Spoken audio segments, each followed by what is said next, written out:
Chapter 1382. Although he was calling her his wife, there was no intimacy between them. Instead, there was an indescribable sense of malice. Li Jinnan frowned. Judging from Shen Luoan's expression, it was obvious that he had come with ill intentions. Yi Yuyu's expression was one of resistance. She looked at him pleadingly and said, "GM Li, help me. I beg you. I advise you to mind your own business. Since you have nothing to do with her, you'd better turn around and leave now." Shen Luoan walked toward Yi Yuyu. "Third young master Li, you don't have to worry about us." Yi Yuyu stepped back and said, "Shen Luoan, you weren't like this in the past.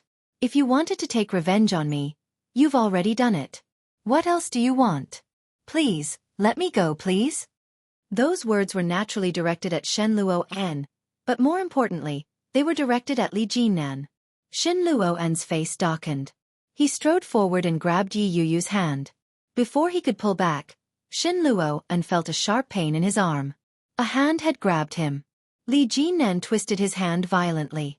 Shen Luoan was caught off guard, and he screamed in pain. "Go!" Li Jinnan shouted. Yi Yuyu didn't dare to stay any longer. She placed Li Jinnan's laptop by the side of the clean flower bed and ran down the stairs like the wind. Shen Luoan's hand was twisted, and his face was a little pale from the pain. He frowned and sneered. "Li Jinnan, since you are not her lover, aren't you being too diligent in meddling in the family affairs of a married couple?" Li Jinnan looked at Shen Luoan. Li Jinnan's face darkened. In a low voice he said, "Miss Yi is my employee. In my company, I have to be responsible for her safety." He turned his head and saw that Yi Yuyu had already walked far away. Only then did he release Shen Luoan. He turned around to pick up the laptop by the side of the flower bed. Even after the confrontation with Shen Luoan, Li Jinnan didn't show any signs of fatigue. His face wasn't red, and he wasn't out of breath. In contrast, Shen Luoan looked a little worse for wear. It was no wonder that Yi Yuyu would fall for such a man. But how could that be? Even if they said that there was nothing between them now, what about in the future? At the thought that Yi Yuyu could accuse him of being a cuckold at any time, Shen Luoan's heart felt as if it had been stuffed with a ball of cotton. He couldn't move it up or down. It was extremely uncomfortable. Shen Luoan looked at Li Jinnan's back as he prepared to leave. He raised his leg and kicked him hard in the back. Li Jinnan never expected Shen Luoan to launch such a sudden attack. Caught off guard, he fell straight down. As a soldier, Li Jinnan subconsciously adopted a defensive posture. A 1.9-meter-tall man rolling down a flight of stairs that was more than 10 stories high was no laughing matter. Li Jinnan fell to the ground and gritted his teeth in pain. His face and body were burning with pain. He looked up and saw Shen Luoan walking down with his laptop.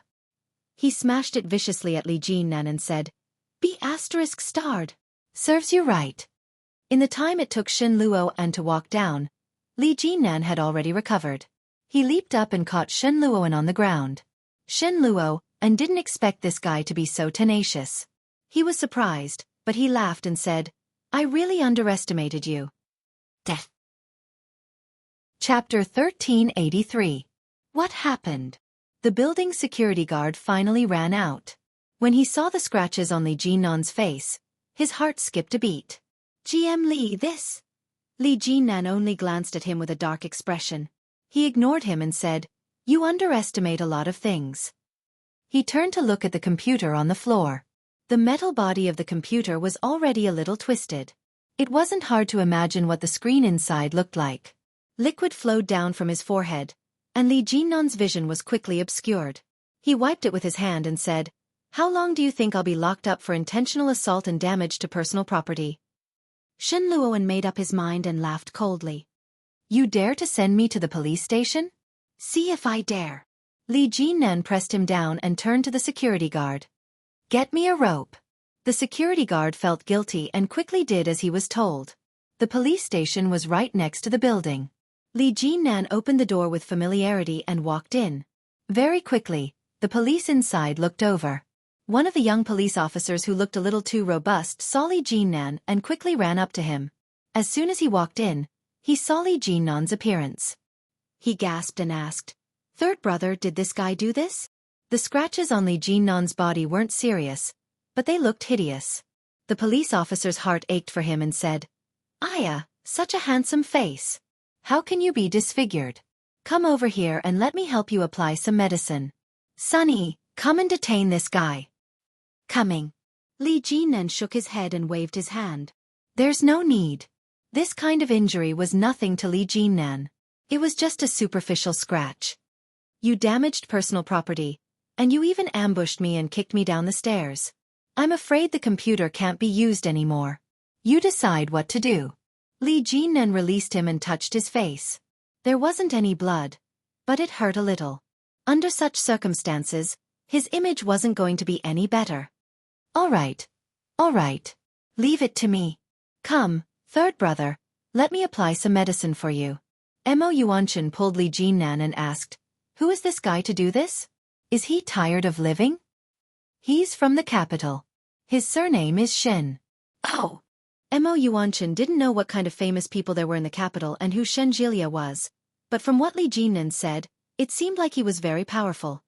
"No matter what, in Kingstown, third brother, you don't have to be afraid of anyone." Mo Yuanshan cleaned Li Jinan's wound and asked, "By the way, is your older brother married? He's already 33 this year, right?" Li Jinan glanced at him and asked, "Why? Are you going to introduce someone to him?" "You even know that? That's amazing. I really have someone to introduce to him." "Don't say that to me. Tell that to my older brother. My parents and grandpa are all rushing him. If he could be moved, he would have done it a long time ago." Li Jinan gasped. "Be gentle. Hey, what about you? I'm getting married next month. You have to come. You're already 29. You're not young anymore. It's time for you to find a girlfriend. I have a..." "Stop, don't talk. Can you apply the ointment quietly? If not, I'll go home and do it myself." Mo Yuanshan immediately shut up and quietly applied the ointment. After 10 seconds of silence, he spoke again. "What's going on between you and that Shen Jilia? Is he looking for trouble with you?" Chapter 1384. Furthermore, he hadn't had much contact with Yi Yuyu recently. Even when Yi Yuyu had been hospitalized for a month, Li Jinan had only visited her twice to avoid arousing suspicion. That night was Yi Yuyu's first time, and it was also his first time. Li Jinan had never tasted a woman before, but that night wasn't bad. Originally, he had thought that he would be responsible for Yi Yuyu. Regardless of whether it was a scheme or an accident, it was still a one-night stand. He would accept it. Who knew that she was already married? Based on Li Jinan's upbringing, he wouldn't get involved with a married woman. However, perhaps all men had a strange deep-rooted bad habit. A woman that he had slept with, regardless of whether he liked her or not, would always leave a deep impression. Therefore, while Li Jinan avoided arousing suspicion in his personal life, he would intentionally or unintentionally take care of her at work. Could it be that he was taking care of her too much? Was that why she had attracted her husband's attention and taken such extreme measures?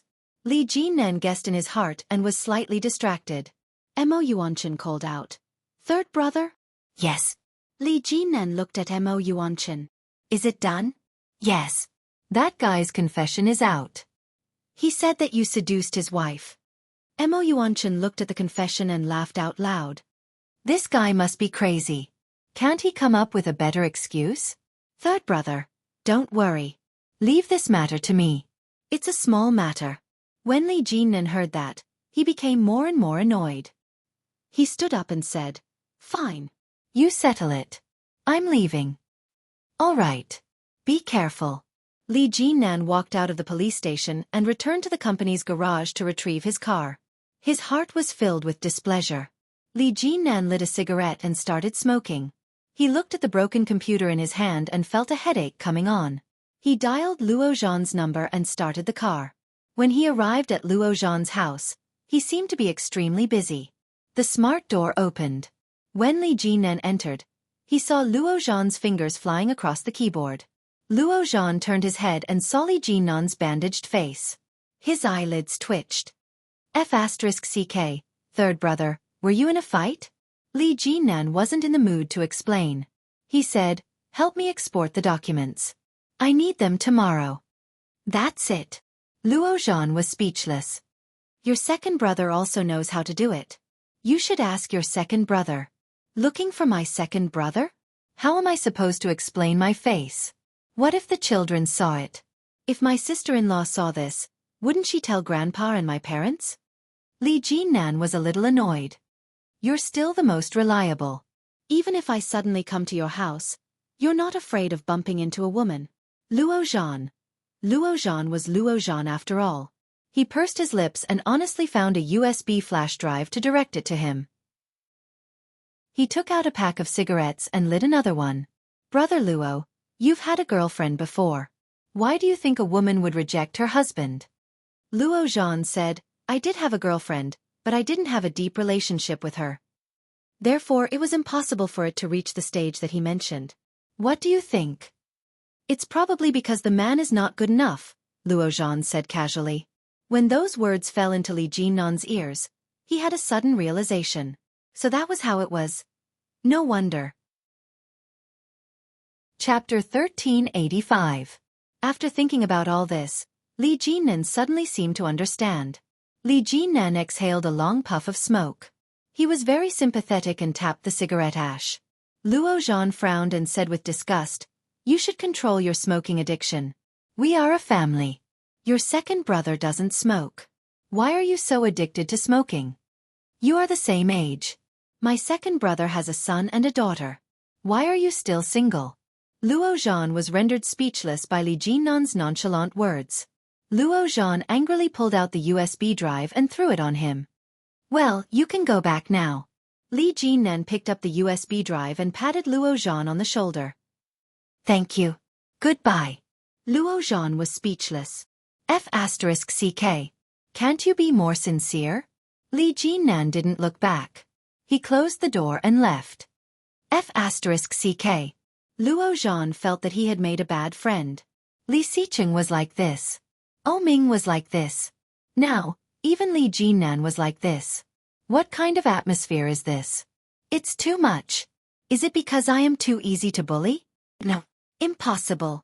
It must be because they are two bullies. Luo Zhan turned back to the computer and continued to work. The more he thought about it, the more indignant he became. He picked up his phone, opened his WeChat moments, and posted, I made a bad friend.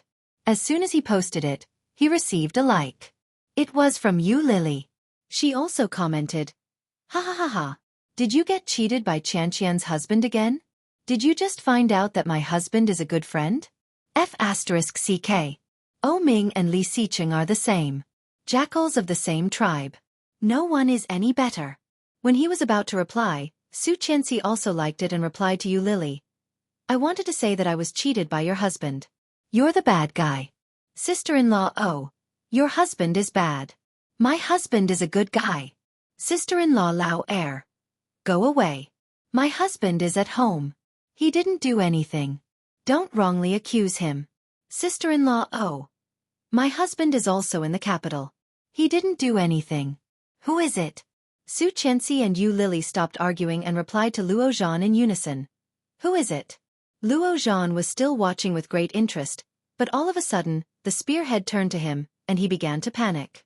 When she was about to reply to Li Lao San, Yu Lily replied, Is it Louis Han? Su Qianxi thought, It's hard to say. That guy is not a good guy, ha ha ha. Luo Zhan laughed out loud. Louis Han was unjustly accused. Luo Zhan had just typed a few words. All guessed wrong. Just as he sent out the message, another comment appeared. Louis Han : Sister-in-law Oh replied to Louis Han. Tell me, did you do something to Luo Zhan? Second sister-in-law replied to Louis Han. You must have done something bad again. Louis Han. Aggrieved, who did I offend? When Luo Zhan saw Louis Han's reply, he couldn't help but stare at it for a while. Long time no see, Louis Han. Other colleagues also liked it. Some gossipy people asked him what happened, but Luo Zhan was not in the mood to reply. He dropped the phone, turned his head, and continued to work. But just as he put down the phone, he heard his phone ring. Louis Han. Are you free tomorrow? Let's go play together. Luo Zhan looked at the message and thought he had read it wrong. He picked up the phone and looked at it several times to confirm. Chapter 1386. Luo Zhan almost screamed. Looking at the only line of words on the phone screen, his heart was beating faster and faster. Go out tomorrow? Where to go? Who will be there? How many people? Just the two of them? Countless thoughts flashed through Luo Zhan's mind, but after thinking about it, he replied slowly, What time tomorrow? I'm a little busy during the day. I have a case to do, so I'm working overtime. Louis Han. Tomorrow night. There are a lot of friends, many of whom you know. Let's go together? Oh, a lot of friends, and they all know each other. Luo Zhan was a little disappointed. After about a minute he replied, Okay. Whatever, let's go. We haven't seen each other for a long time. Luo Zhan put down the phone, turned his head, and continued to work. Time flew by. Luo Zhan had a day of meetings, and he was a little tired. But thinking of the date tonight, he calmed himself down. After tidying himself up, he asked Louis Han for the address. It was a bar. There were many people there, and people in Louis Han's company liked to go there to have sex. There were many beautiful women and handsome men there, and the business was very good. Luo Zhan had always heard them talk about it, but he had never been there. He drove there with the GPS. As soon as he entered the bar, a beautiful woman with a slender waist came up to him, with a charming smile on her face. Luo Zhan saw the smile, and the woman was looking at him, so he smiled back subconsciously. But who knew that the beautiful woman would smile like that, and she would come to Luo Zhan and say, Why haven't you come for a long time? I miss you so much. Then she hooked one leg and hugged Luo Zhan with one arm. Luo Zhan was shocked and said, What are you doing? Seeing Luo Zhan's reaction, the beautiful woman laughed and said, Don't you know me? Last time, we went to the Shangri-La Hotel. Tonight, let's go, Hearing this, Luo Zhan knew that it must be Luo Rant's romantic debt. Pushing the beautiful woman away, Luo Zhan said seriously, Beauty, you have the wrong person. The person you know is my twin brother. I don't know you. The smile on the beautiful woman's face froze, and she pushed Luo Zhan charmingly. You're so annoying. Just say it. What are you pretending for? What's wrong? Do you have a new prey you like? Do you want me to help you as your little sister? Luo Zhan replied. No, I'm here to find a friend. I'll talk to you later. Bye. With that he slipped away. The beauty was flustered and exasperated. Damn you, stinky man. You don't want me anymore after just one time? It's not that cheap.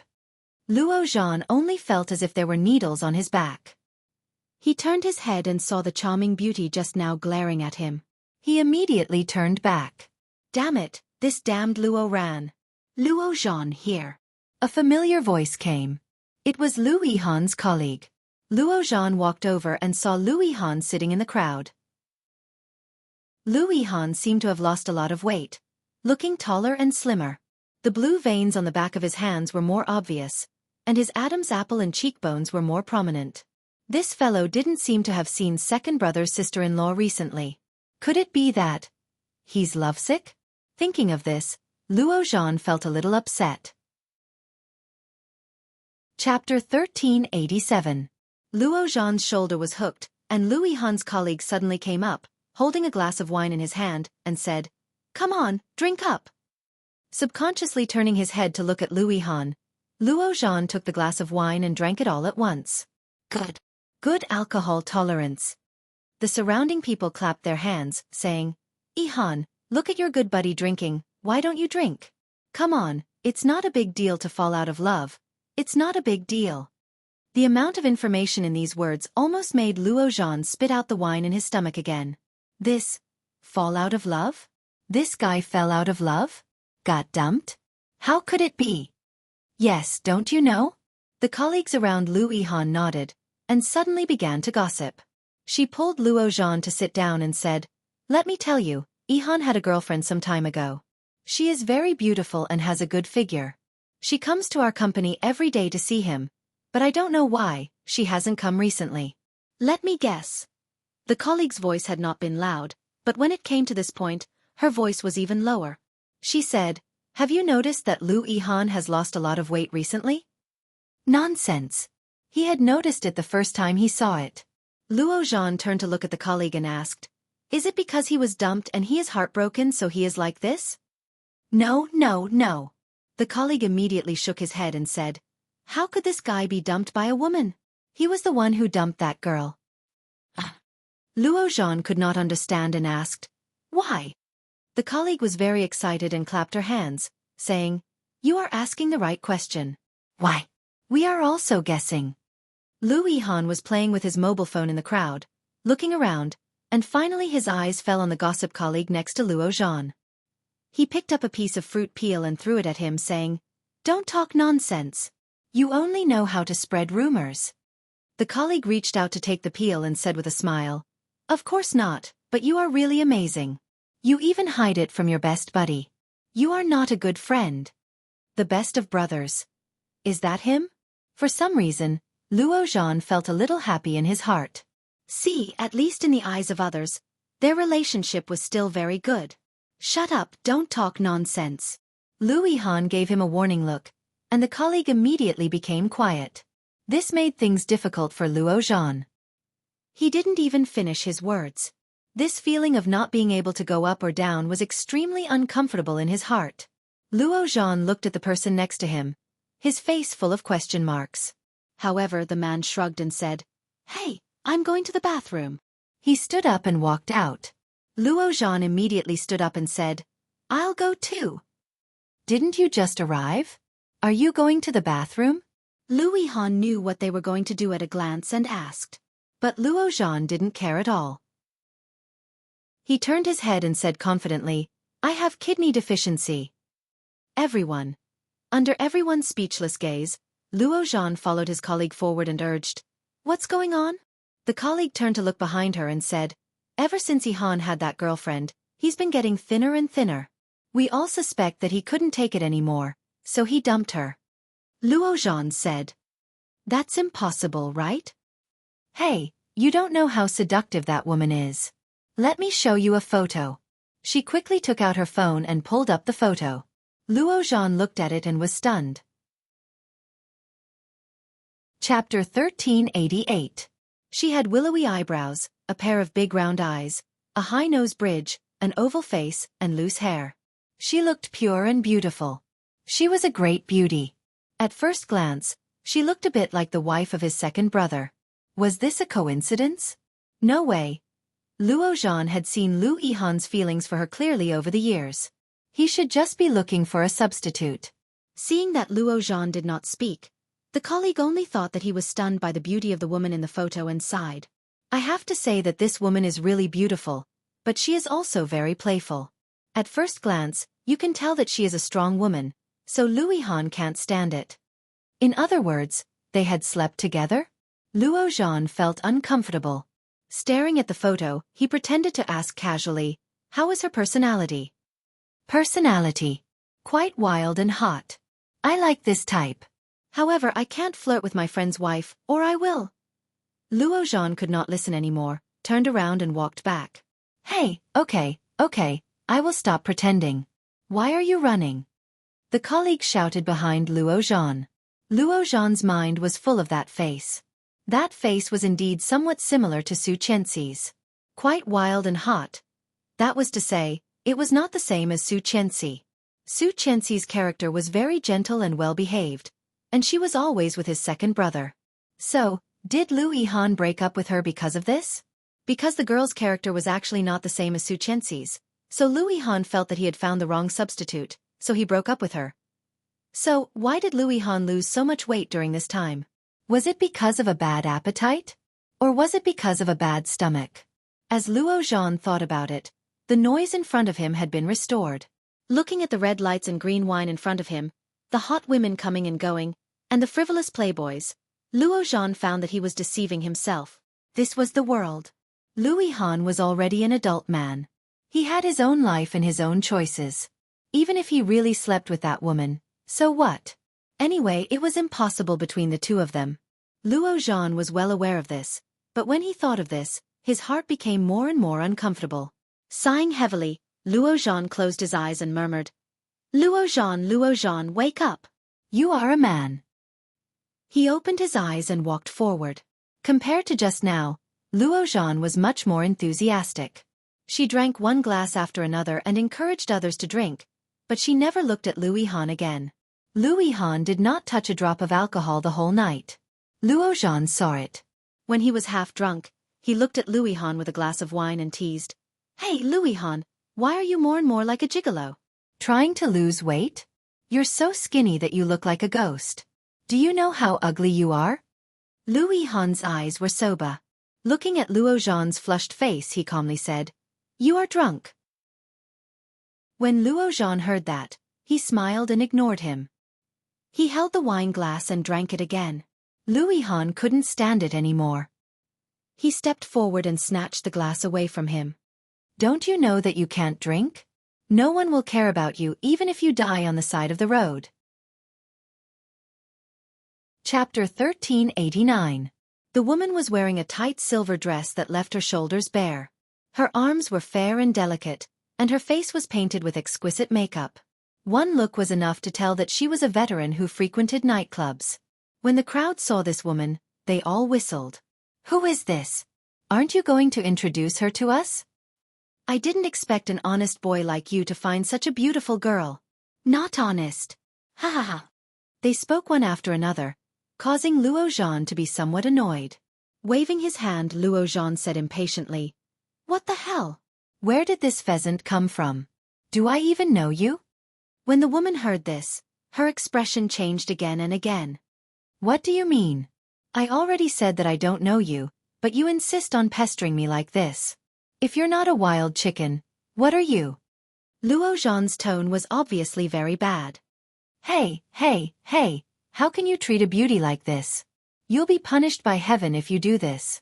Some people around had already begun to feel pity for him. They looked at Luo Zhan reproachfully and said, "Beauty, this boy is drunk. Don't lower yourself to his level." But before he finished speaking, the man looked behind her with his eyes wide open. Not only him, but even the people around him all looked behind the woman.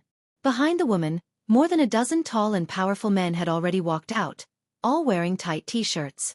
They all stood behind the woman, looking at the men in front of them with unfriendly expressions. The beauty sneered, looked at Luo Zhan, and said, "If you have the guts, say what you just said again." Luo Zhan's back was facing them, so he naturally did not see their current situation. But when he saw the situation of his companions, he subconsciously turned around as well. With one glance, Luo Zhan was dumbfounded. He was just, simply in a bad mood, so he wanted to vent. What was going on now? Luo Zhan felt a little flustered and said, "What do you want?" The woman was very satisfied with Luo Zhan's expression. She turned to look at the tallest man in the crowd and said, "Brother, you heard that? This guy didn't pay me, and he even King called me a wild chicken. Help me teach him a lesson." Luo Zhan was a homebody, a well-deserved homebody. He was the kind of otaku with disheveled hair and a dirty face who had cancer of laziness. His muscles had already turned into fat. Seeing this, Luo Zhan's eyes widened. He looked at the group of people behind him and said, "There must be some misunderstanding. To be honest, I have schizophrenia. Just now, it was my other personality that spoke." The beauty in the lead sneered and said, "Then your personality switch is quite free. Big brother, beat him up." The beautiful woman waved her hand, and the muscular men behind her stepped forward. One by one, they flexed their muscles and quickly surrounded her. Luo Zhan sat where he was and suddenly sneered. He looked at them with a very calm expression and said, "Are you sure you want to do this? I'm warning you, you'll regret it. My big brother is around here. If he finds out that you bullied me, you'll die a horrible death." Hearing this, those people all laughed. The leader raised his leg and stepped on the table in front of Luo Zhan. He said, "Is that so? What's your brother's name?" Chapter 1390. Everyone was listening attentively. Seeing Luo Zhan's serious look, they thought he really had something up his sleeve. But when they heard the roar, everyone immediately understood. They had been tricked. The muscular man was suddenly pushed down and fell to the ground in an instant, appearing to be in a somewhat sorry state. At the same time, those who had been sitting down suddenly got up and dispersed. The muscular man who had been pushed down was furious and roared, "Stop!" His strong arm grabbed at Luo Zhan's leg. Luo Zhan lost his balance and fell forward. But the pain he had imagined didn't come. Instead, he fell into a soft and pungent embrace. Luo Zhan's lips kissed the breasts of the beautiful woman. The soft and fragrant touch would have made any man's heart flutter. But Luo Zhan wasn't an ordinary man. Such a touch that would make ordinary people feel good and happy was no different from a wild beast to Luo Zhan. Eyes wide, Luo Zhan subconsciously used his hands to prop himself up. But who knew that the beautiful woman would hug him and twist her body? She said, "Why didn't you do this earlier? What are you pretending for? We had a good time last time, didn't we?" As she spoke, the beautiful woman's mouth moved closer and asked, "You don't have a girlfriend yet, do you?" Luo Zhan's eyes widened. He suddenly felt goosebumps all over his body. This woman was obviously a slut. Not only had she slept with Luo Ran, but now she wanted to sleep with Luo Ran's younger twin brother? How could the two good children of the Luo family be tainted by such a slut? Luo Zhan turned his head in resistance and pushed the beautiful woman away. But this action made the beautiful woman, who had just calmed down, angry again. She shouted, "Beat him up!" The surrounding people rushed forward and surrounded Luo Zhan. The people just now had already run far away. Fortunately, they didn't chase after them. The target of that group was Luo Zhan. "Hey, we just left Luo Zhan behind like this. Isn't that bad?" "No, that woman is obviously interested in Luo Zhan. Maybe she wants to develop a relationship with him. But Luo Zhan doesn't seem to like that woman. Will he really develop a relationship with her? Besides, Luo Zhan's words were so harsh just now. It's really easy to get beaten up. Shall we go back and have a look?" The sounds of discussion could be heard. Lu Yihan panted and stopped. He looked at his friends and said, "I'll go back and check. If I don't come back in 5 minutes, call the police and come back together. Do you understand?" "It's okay, I guess. Luo Zhan is very clever." "I think so too. And that woman probably can't bear to do anything to Luo Zhan. At most, she will drag him to get a room, ha ha ha." When Lu Yihan heard that, he suddenly felt a little guilty. Would Luo Zhan accept a woman? No, probably not. This guy wasn't the kind of person who was half-hearted, and it was even more impossible for him to be bisexual.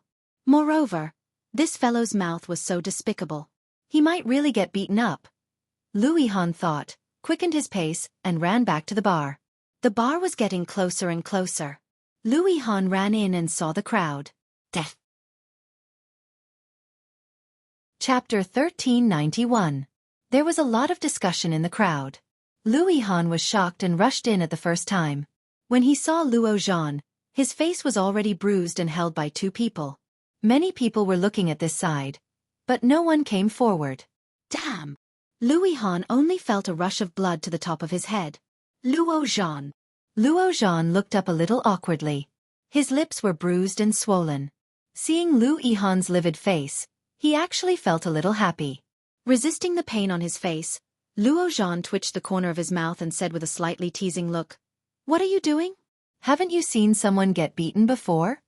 This look, it was like when they were still living together. Every time he cooked, he would solemnly vow, "Today, I must let you taste what is called the Manchu Han Imperial Feast."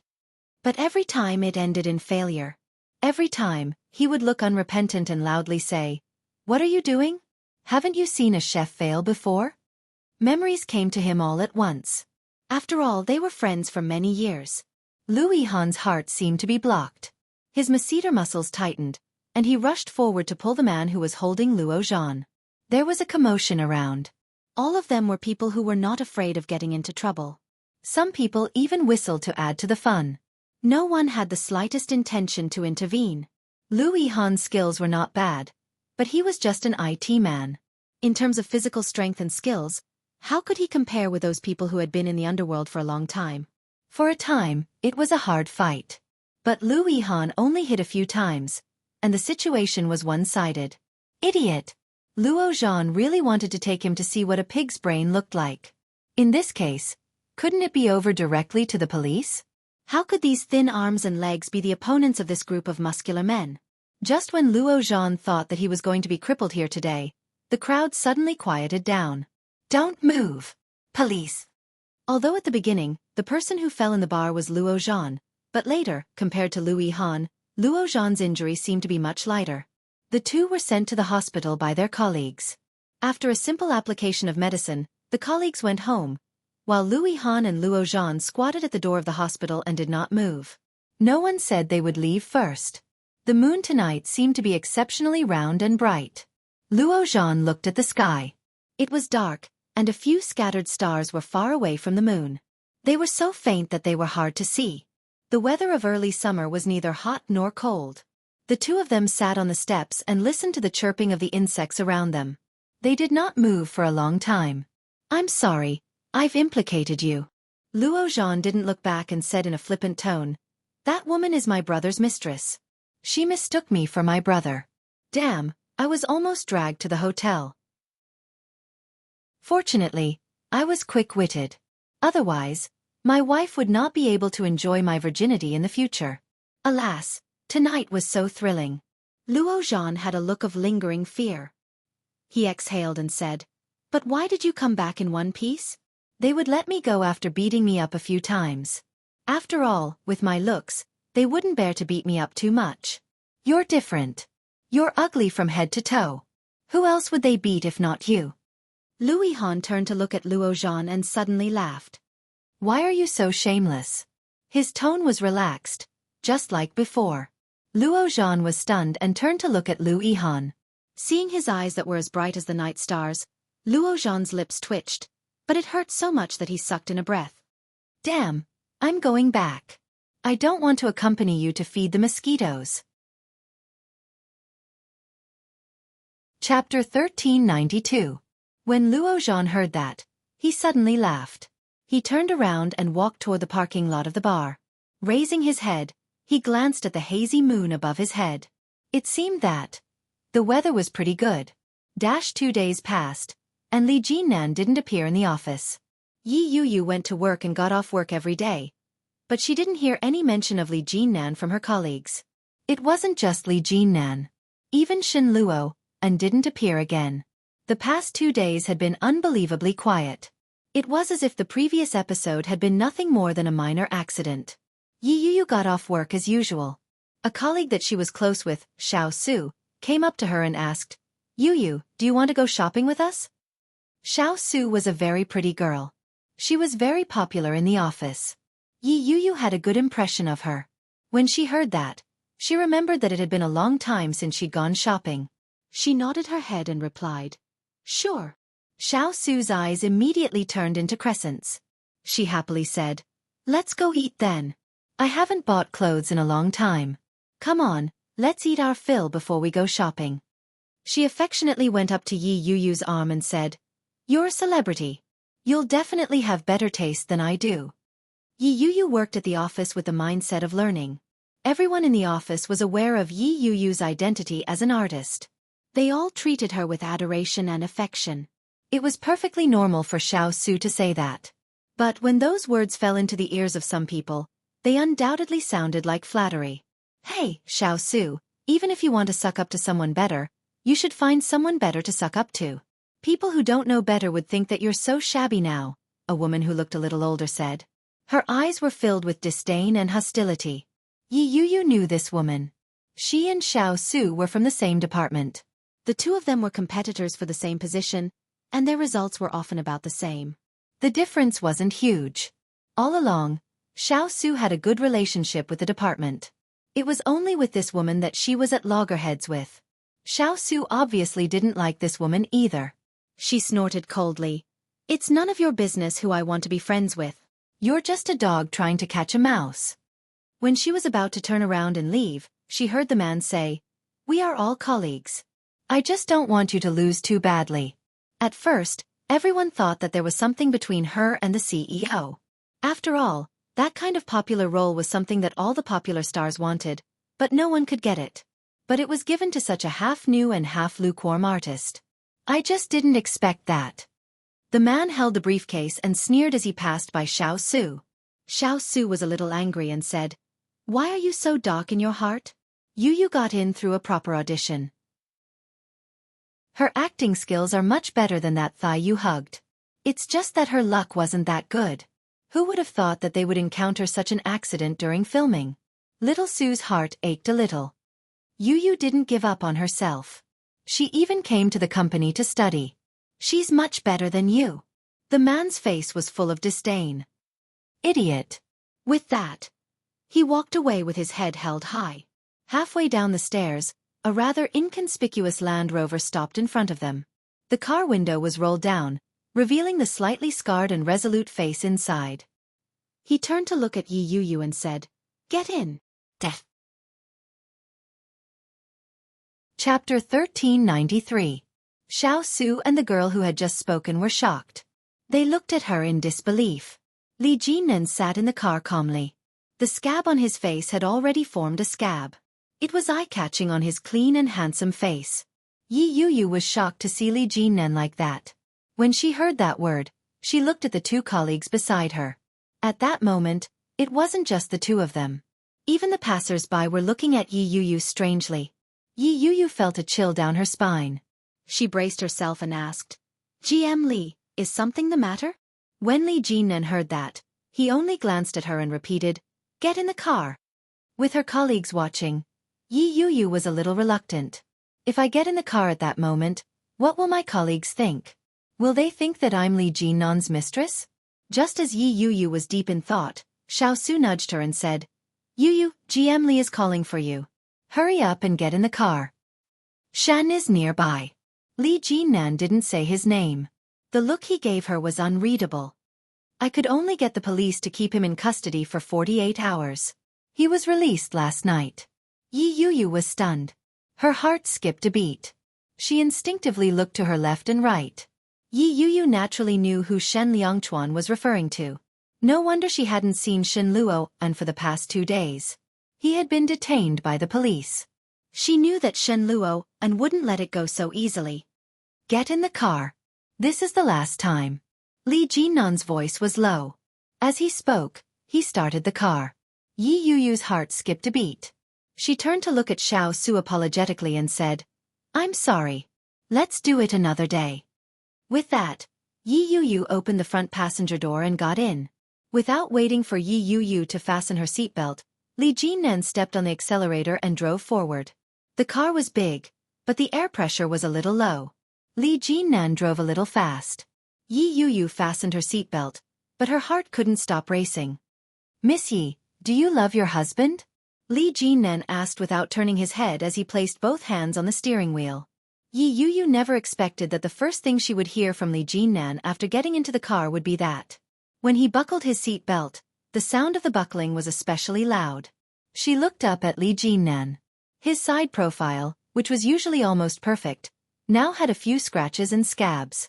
He still looked a little out of place. Sensing Yi Yu's shocked gaze, Li Jinan turned his head to look at her. He quickly averted his gaze and looked straight ahead. Yi Yu was still in a state of shock. It took her a long time to regain her composure. She mumbled, "GM Li, why do you ask?" "Your husband is sick." Li Jinan was concise and to the point. "I can tell that he's a little out of his mind. I see that you're often in Kingstown. Even when you were hospitalized, he didn't come by more than a few times. I heard from your sister that you don't have a good relationship with your husband. Is it a marriage of convenience? Marriage for show, in other words, marriage for show. It usually occurs in homosexuals and people with high status who have hidden diseases. This kind of person needed a partner to maintain their image in society, but there would be no love or sexual relationship with the partner they married. The other half of such a person was very pitiful." Chapter 1394. Wasn't their marriage just a marriage of convenience? Apart from the marriage certificate, there was no other relationship between her and Shen Luo, and that was similar to that between husband and wife. Nothing at all. The love of the past also slowly dissipated along with the coldness he had been showing all this time. Yi Yu's eyes were filled with sorrow. The smile on her face was filled with indescribable bitterness. Li Jinan took in her expression clearly. Very quickly, he turned his head back and slowly said, "Get a divorce. Marry me." If Yi Yu had only been shocked a moment ago, then she was now terrified. She looked at Li Jinan in disbelief. It was as if she was looking at a lunatic. Li Jinnan drove steadily. His voice was magnetic, but his tone was cold.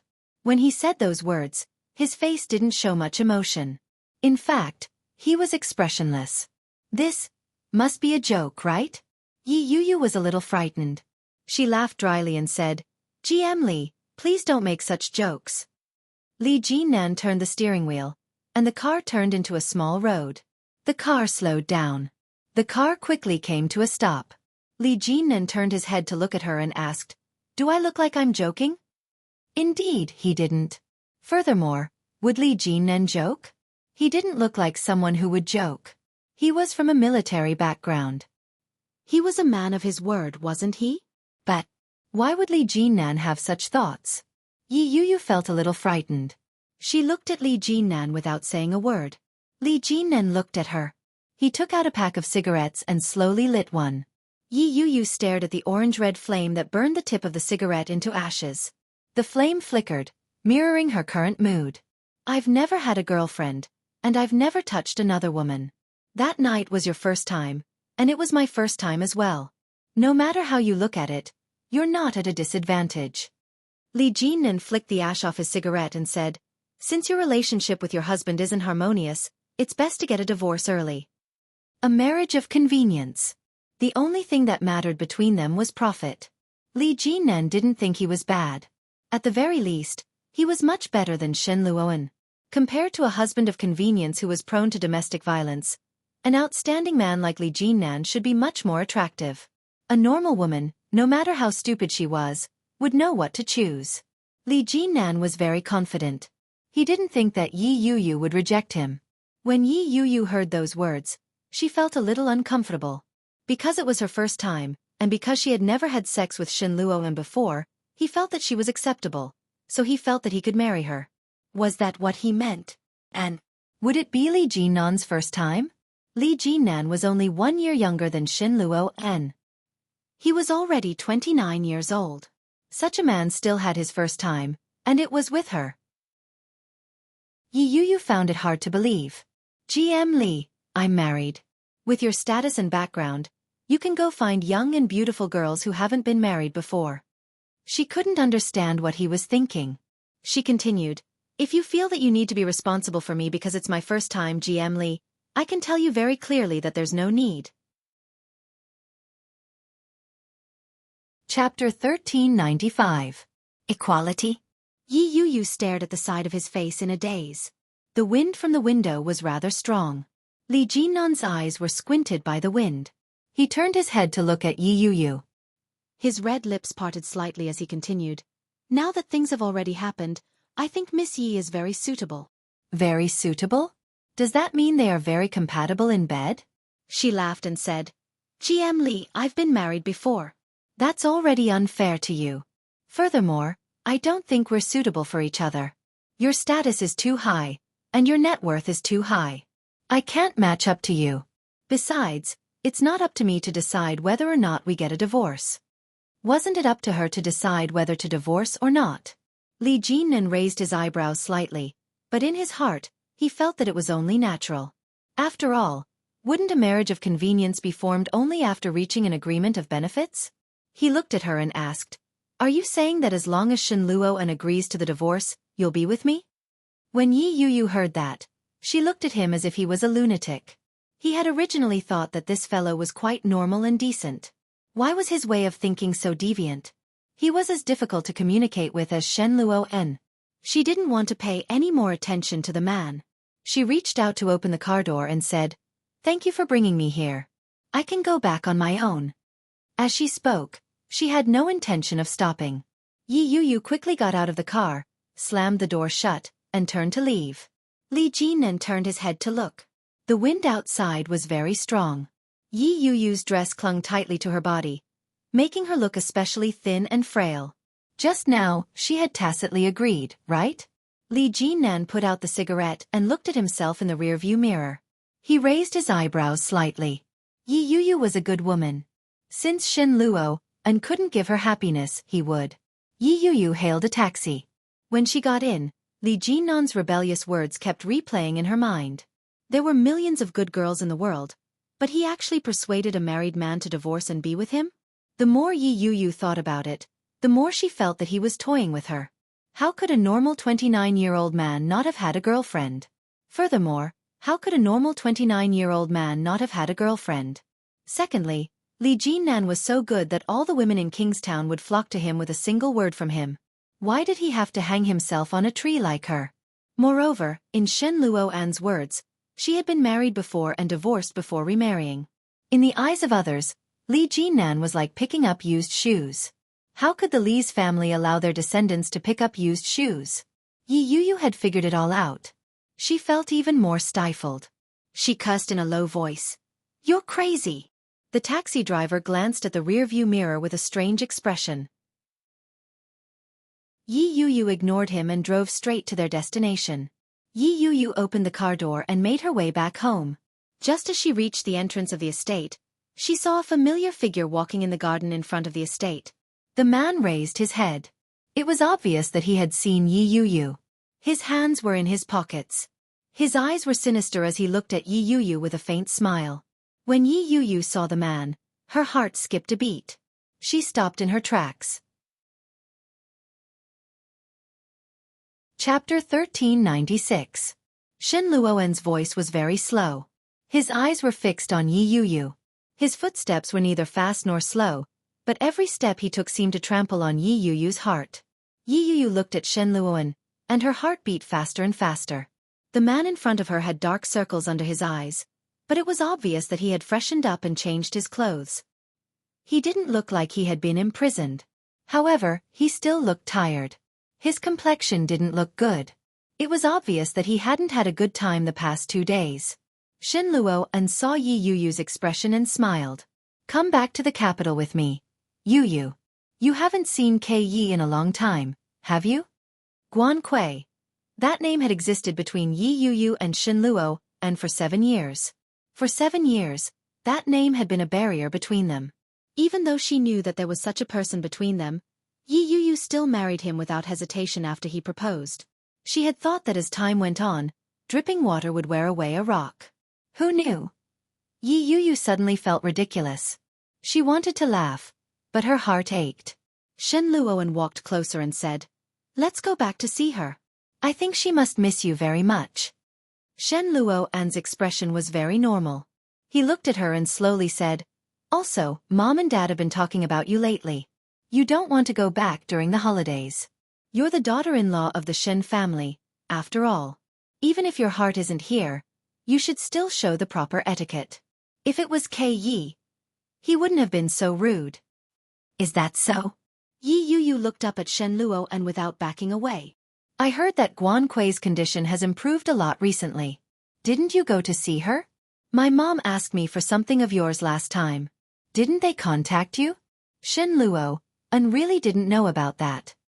He frowned and asked, "Yi's better? What does she want from me?" Yi Yuyu carefully looked at Shen Luo'an's expression and smiled. "She wants your essence of the night." Shen Luo'an was stunned. He looked at Yi Yuyu, and his face darkened. Nonsense. How could Yi want something like that? Guan Kui's personality was very pure. Because of her family, she might have been a little arrogant, but she was also very kind. If one were to describe Yi Yuyu as a beautiful lily whose fragrance wafted from miles away, then Guan Kui would be the sweet and lovely daughter of a humble family. She was a jasmine that people couldn't help but love. She exuded an elegant and enchanting temperament from head to toe. She was so clean that she was above the common people. However, such a girl had been ruined by a wild lily in the past. Shen Luo'an looked at Yi Yuyu's face and became more and more impatient with her. He sneered and said, "She's already been forced into this state by you. At this point, you still want to defame her? Yi Yuyu, you're getting more and more despicable." Every word that came out of Shen Luo'an's mouth was like a venomous dart. Not a single one missed, and every one of his moves was deadly. It was always like that. Guan Kui was beautiful, but she was evil. Her family, her lover, and no one believed her. Yi Yuyu looked at Shen Luo'an and chuckled. She averted her eyes and said, "It's up to you whether you believe me or not. I've already conveyed my message. Since Guan Kui has regained consciousness, she probably needs you the most. It's a pity that I've been busy with work lately, so I won't be going back with you to see her. You can go by yourself. Chapter 1397. You're feeling guilty, aren't you? Shen Luo, and was already standing in front of Yi Yuyu. The distance between them was only a step. Are you afraid that you'll feel guilty when you see her? Shen Luoen's eyes were burning. He looked at Yi Yuyu with a hint of anticipation. When he realized what he was feeling, Shen Luoen was stunned. What was I anticipating? Hoping that this woman would repent? Hoping that this woman would feel guilty? Shen Luoen laughed at the thought. It wasn't clear whether he was saying it for Yi Yuyu or himself. Shen Luoen muttered. How is that possible? If I felt guilty, you would have felt guilty a long time ago. Yi Yuyu's gaze was calm as she replied. I've said it before. It wasn't me. I won't admit to anything that wasn't done by me. I said the same thing back then, and I still say the same thing now. The anticipation in Shen Luoan's heart completely dissipated. His gaze returned to coldness. With both hands in his pockets he asked, Aren't you going to invite me to your house? I'm sorry. I'm not interested. Yi Yuyu walked around him and prepared to leave. Before she could take a step forward, he grabbed her arm. Shen Luoan stared at her. His gaze was malicious, and his grip was strong. He said, But I'm very interested. We've been married for more than half a year, and we haven't slept together. You're still a virgin, aren't you? I'd like to verify it myself. When Yi Yuyu heard that, her breathing quickened. An indescribable emotion suddenly expanded in her heart and exploded. She waved her hand violently in an attempt to shove his hand away, but all she got was a heart-wrenching pain. What? You don't dare? The suspicion that Shen Luo and had been harboring for a long time was confirmed. Yi Yuyu, did you cheat on me? It sounded like a question, but there was no doubt in his tone. Yi Yuyu's heart skipped a beat. Her face turned red. She gritted her teeth and yelled, What are you doing? Let go of me. Shen Luo's masseter muscles tightened, and he tightened his grip on her hand. Yi Yuyu screamed and yelled, Help! Let go of me. The commotion between Yi Yuyu and Shen Luo was very eye-catching at the entrance of the neighborhood. At that moment, Yi Yuyu's screams attracted the attention of many of the residents. The two burly men who lived in the neighborhood had just parked their car. When they heard Yi Yuyu shout, they immediately looked over. At first glance, they recognized that the girl was their neighbor. The two of them rushed over and shouted, What are you doing? Let go. Shen Luoan's heart sank. He loosened his grip and said, I'm her husband. No. She thanked the two burly men and ran toward the lobby of the neighborhood. You're right, Yi Yuyu said quickly after her hand was released from her grip. The two men didn't know Shen Luo and had never seen him before. When they saw that Yi Yuyu didn't have a strong reaction, they didn't meddle. However, Shen Luo didn't know which block, which floor, and which room Yi Yuyu lived in. Now that she had run away, he couldn't find her again. Shen Luo was so angry that he gritted his teeth. But soon, he calmed down and breathed a sigh of relief. He muttered, Shen Luo, calm down. Wait a minute. Shen Jilia seems to be very familiar with that woman's sister. Furthermore, he was a frequent visitor to Kingstown. He should know which building and which room Yi Yuyu was staying in. Shen Luo thought for a moment and picked up his phone to call Shen Jilia. Chapter 1398. Shen Jilia was still in the hospital. He had just packed his things and was about to leave when he received a call from Shen Luoan. Luo Ran had just picked up his car keys when he saw Shen Jilia pick up the phone. He whistled and asked, A date with a pretty lady? It's my brother. Shen Jilia picked up the phone and picked up his backpack. Hello. Xiaolai, are you close to Yi Qianqian? Shen Jilia was surprised to hear Yi Qianqian's name from Shen Luo's mouth. As he walked, he asked, What's wrong? How do you know Yi Qianqian? I need to talk to her about something. Do you know where she lives?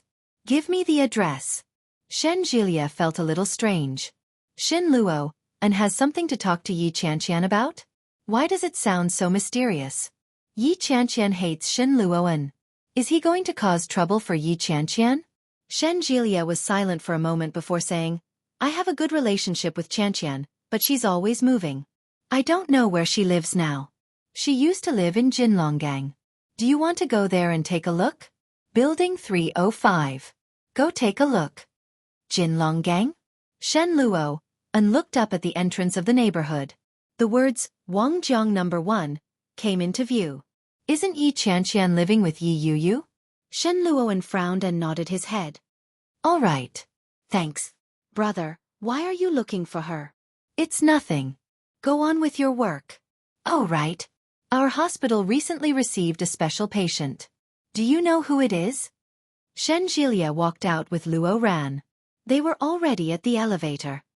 I wanted to call you to tell you, but I forgot. When Shen Luoan heard that, he could vaguely guess what was going on. He asked, Who is it? Guan Kui. Shen Jilia entered the elevator. The signal was a little bad. Shen Luo and heard a distorted voice coming from the other side of the phone. It wasn't clear. He could only hear the word Guan, but he calmed down and shouted, Who? Say that again? Shen Jilia secretly clicked his tongue. Why is she so agitated? Guan Kui? She's the good friend that you and sister-in-law grew up together. She's sister-in-law's older sister. Guan Kui. Guan Kui. It's really her. Is she in your hospital now? Shen Luoan's heart ached. The hospital where Shen Luoan worked was a psychiatric hospital. Yes, she's not in good spirits, but she can recognize people. The last time I went to see her, she recognized me and asked about you. I told her that you married my sister-in-law, You told her? Shen Luoan's voice was a little solemn. Shen Jilia's voice suddenly rang out, and he paused for a moment. I did, Shen Luoan asked. How did she react? Shen Jilia didn't know what to say. He said, she looked happy, but at the same time, she didn't look too happy. After that, she was pushed away, and I haven't seen her since. I only saw her once. Shen Luo, and was silent for a moment. He glanced at Yi Yuyu's neighborhood and said, Help me make an appointment. I'll go visit her tomorrow. Ah, aren't you in Kingstown? Will you be back tomorrow? Yes. Oh. Shen Jilia stopped in his tracks. I'll make an appointment then. What time will you be arriving tomorrow? 2:00 in the afternoon.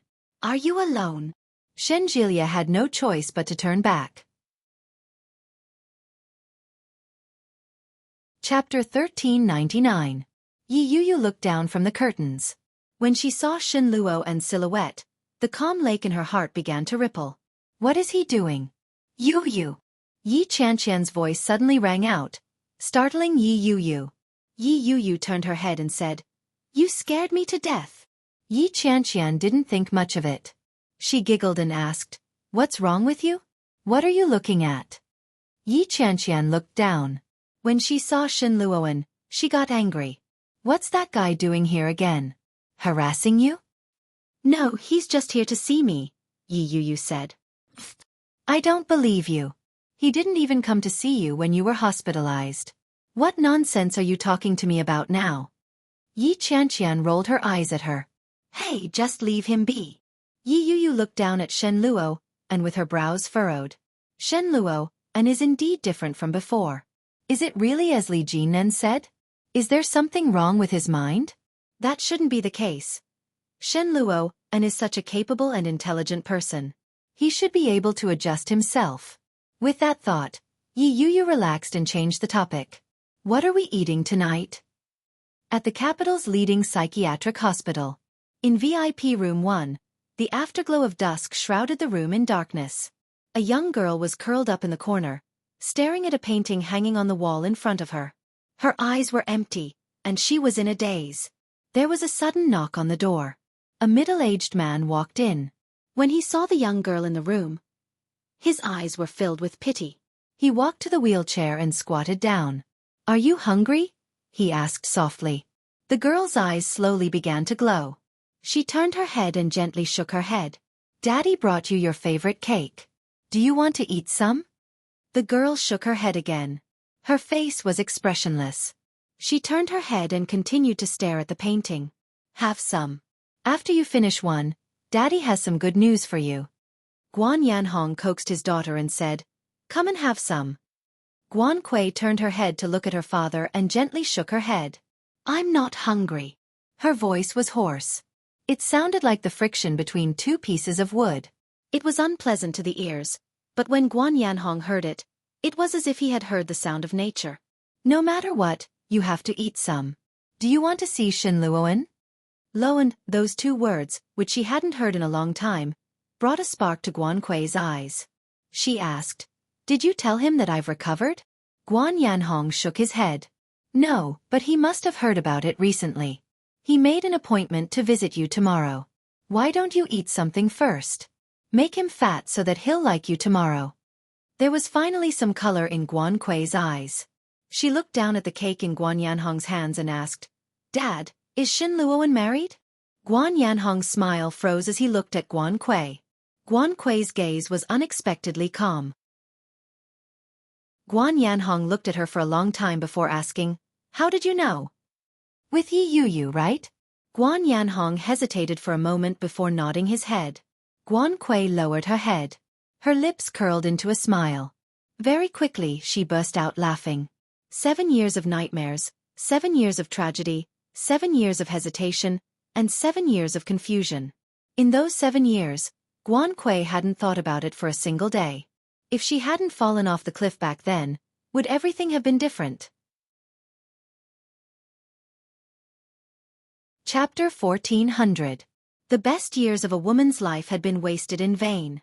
Her former lover had become the husband of another woman. Guan Kui's smile widened and she said, "Just you wait. I'll make them pay for what they owe me." Guan Yanhong's heart ached as he looked at his daughter. All he could do was smile and bring the cake to her mouth. It was the 3rd day since Ming returned to Kingstown. Yu Lily stayed with the Shen family in the capital and saw Shen Manting every day. At first, she felt a little awkward, but after a few days together, she got used to it. Although she was used to being with the Shen family, she wasn't used to living alone in the capital. Yu Lily lay on the bed with her phone in her hand and sent Ming an emoji. "Yueli, hubby," squinting smile. "Yueli. Mwaueli." Rose Ming. "Yueli, squinting smile, what are you doing?" Ming. "No one is doing it when you're not here, Yueli." "Yueli, how can you be so perverted?" Ming. "No one is perverted when you're not here. Yueli. Then I'll sneak back to Kingstown, okay? What are you doing?" Ming. "Okay. I'm working." The photo was of a computer desktop with a large stack of documents. It looked like it was densely packed with words and a lot of data that Yu Lily couldn't understand. Yu Lily didn't even look at it and replied, "It's past 9 o'clock, and you're still working." Ming. "You're not here so I can only work." Yu Lily smiled and rolled on the bed with her cell phone in her arms. A silly laugh came out of her mouth. All of a sudden, Yu Lily stood up and clicked on a video call with Ming. Ming picked up quickly. In the background was the wedding photo behind his chair in his office. It seemed like he was still in the office. Yu Lily lay on the bed and said, "Why aren't you going home? Men who sleep too much will have kidney problems."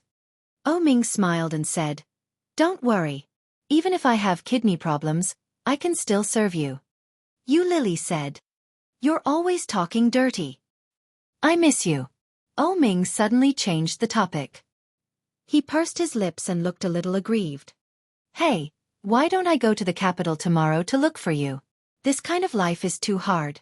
I want to, but Grandma and Dad both said that we can't meet." "Aren't we meeting now?" Ming chuckled. "You don't have to listen to those old antiques." "It's not the same," Yu Lily said. "Not seeing each other is probably to increase the mystery. We're already so familiar with each other, so there shouldn't be any mystery left." Yu Lily turned over in bed and said, "Hey, let me tell you." Yu Lily turned on her gossipy mode and told him all the gossip she had heard about square dancing and the Shen family's gossips. Ming nodded from time to time and listened with great interest. The two of them chatted until late at night before hanging up reluctantly. Looking at the time, it was already past 11 o'clock. Yu Lily's mouth was a little dry. She got up and put on her shoes to go to the kitchen to get some water. When she passed by the room next door, she heard a stifled cry. Yu Lily stopped in her tracks and turned her head to look. The white door was ajar, and the sound of sobbing could be heard intermittently. It wasn't loud, but it piqued Yu Lily's curiosity.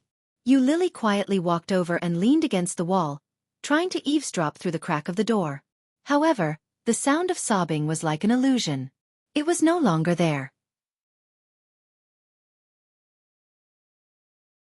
Chapter 14:01. Yu Lily reached out and gently knocked on the door. It was very quiet inside. It was as if the sound Yu Lily had just heard was really an illusion. Yu Lily stood there for a while. When no one answered, she turned around and prepared to leave. Suddenly, there was a soft sound behind her. She turned around and saw that the door had been opened. It was dark inside. Shen Manting was barefoot and wearing a thin nightgown. Her eyes were a little red, and she looked like she had just woken up. Seeing that it was Yu Lily, Shen Manting paused and asked, "What's the matter?" Yu Lily stood at the door and felt a little awkward when she heard that. She shook her head and said, "Nothing.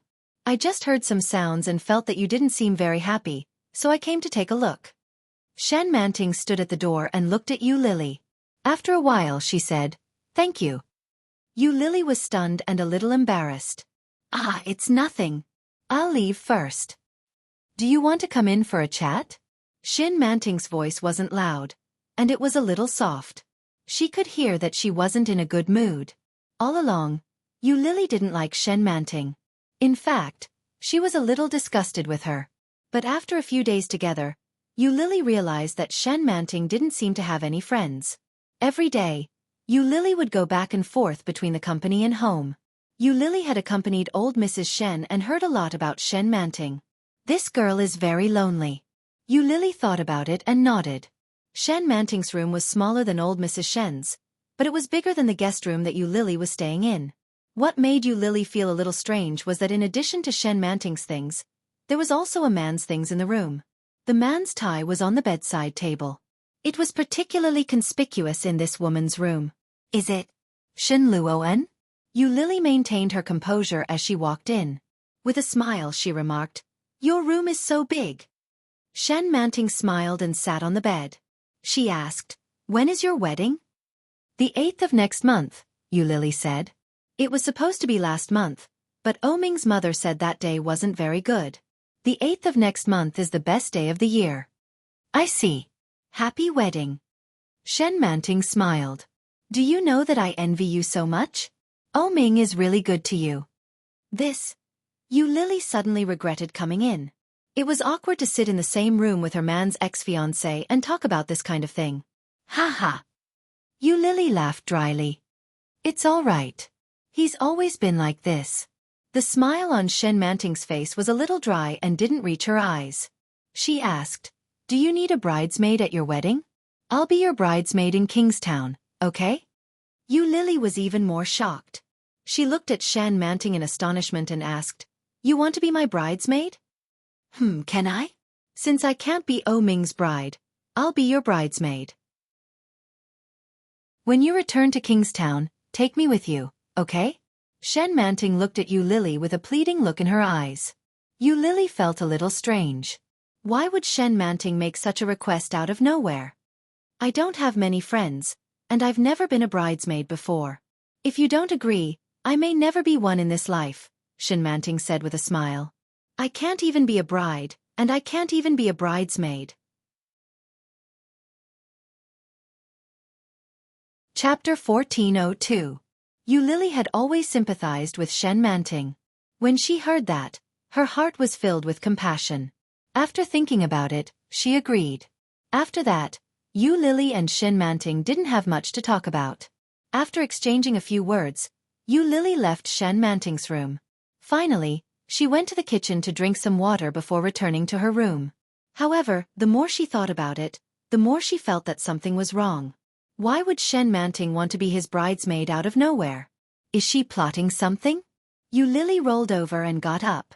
The more she thought about it, the more she felt that something was wrong. She couldn't be blamed for thinking that way.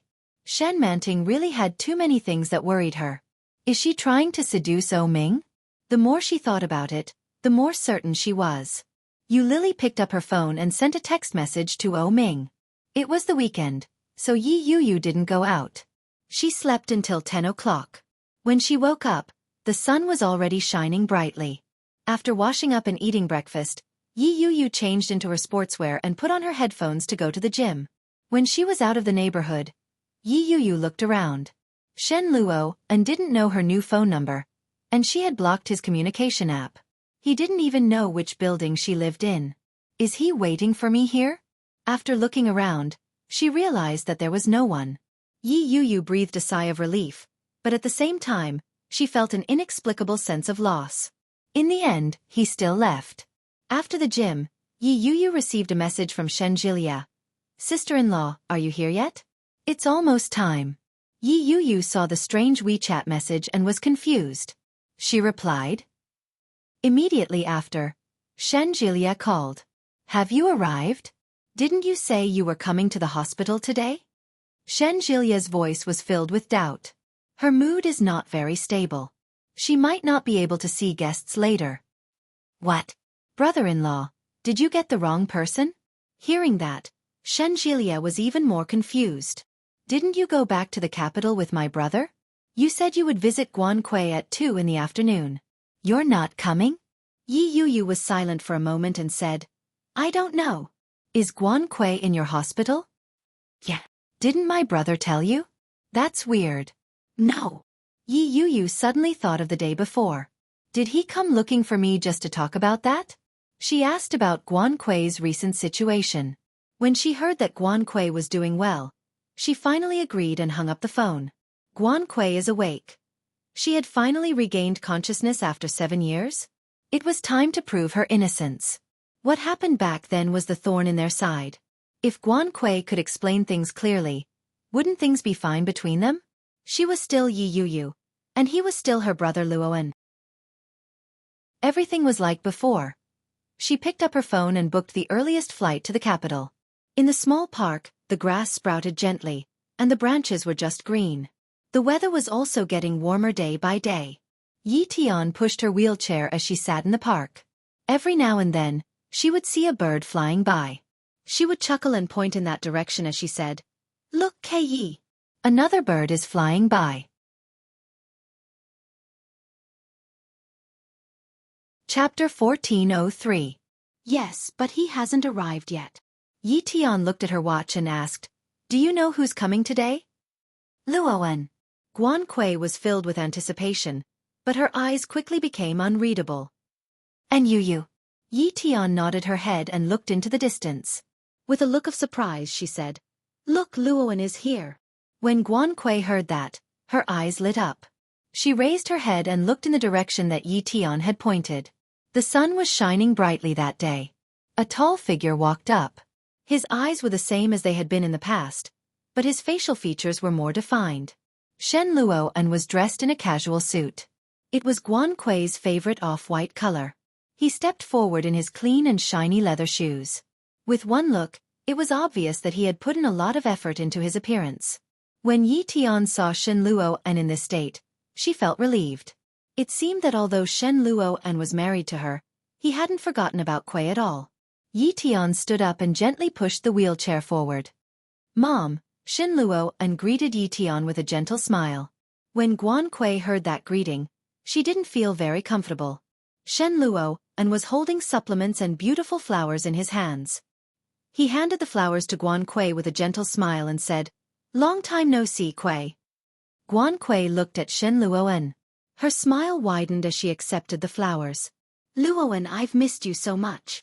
As she spoke, her emotions flowed naturally. Her eyes were filled with longing. I've been thinking about you, Luoan. Me too. Shen Luoan looked at Guan Kui with the same expression as before.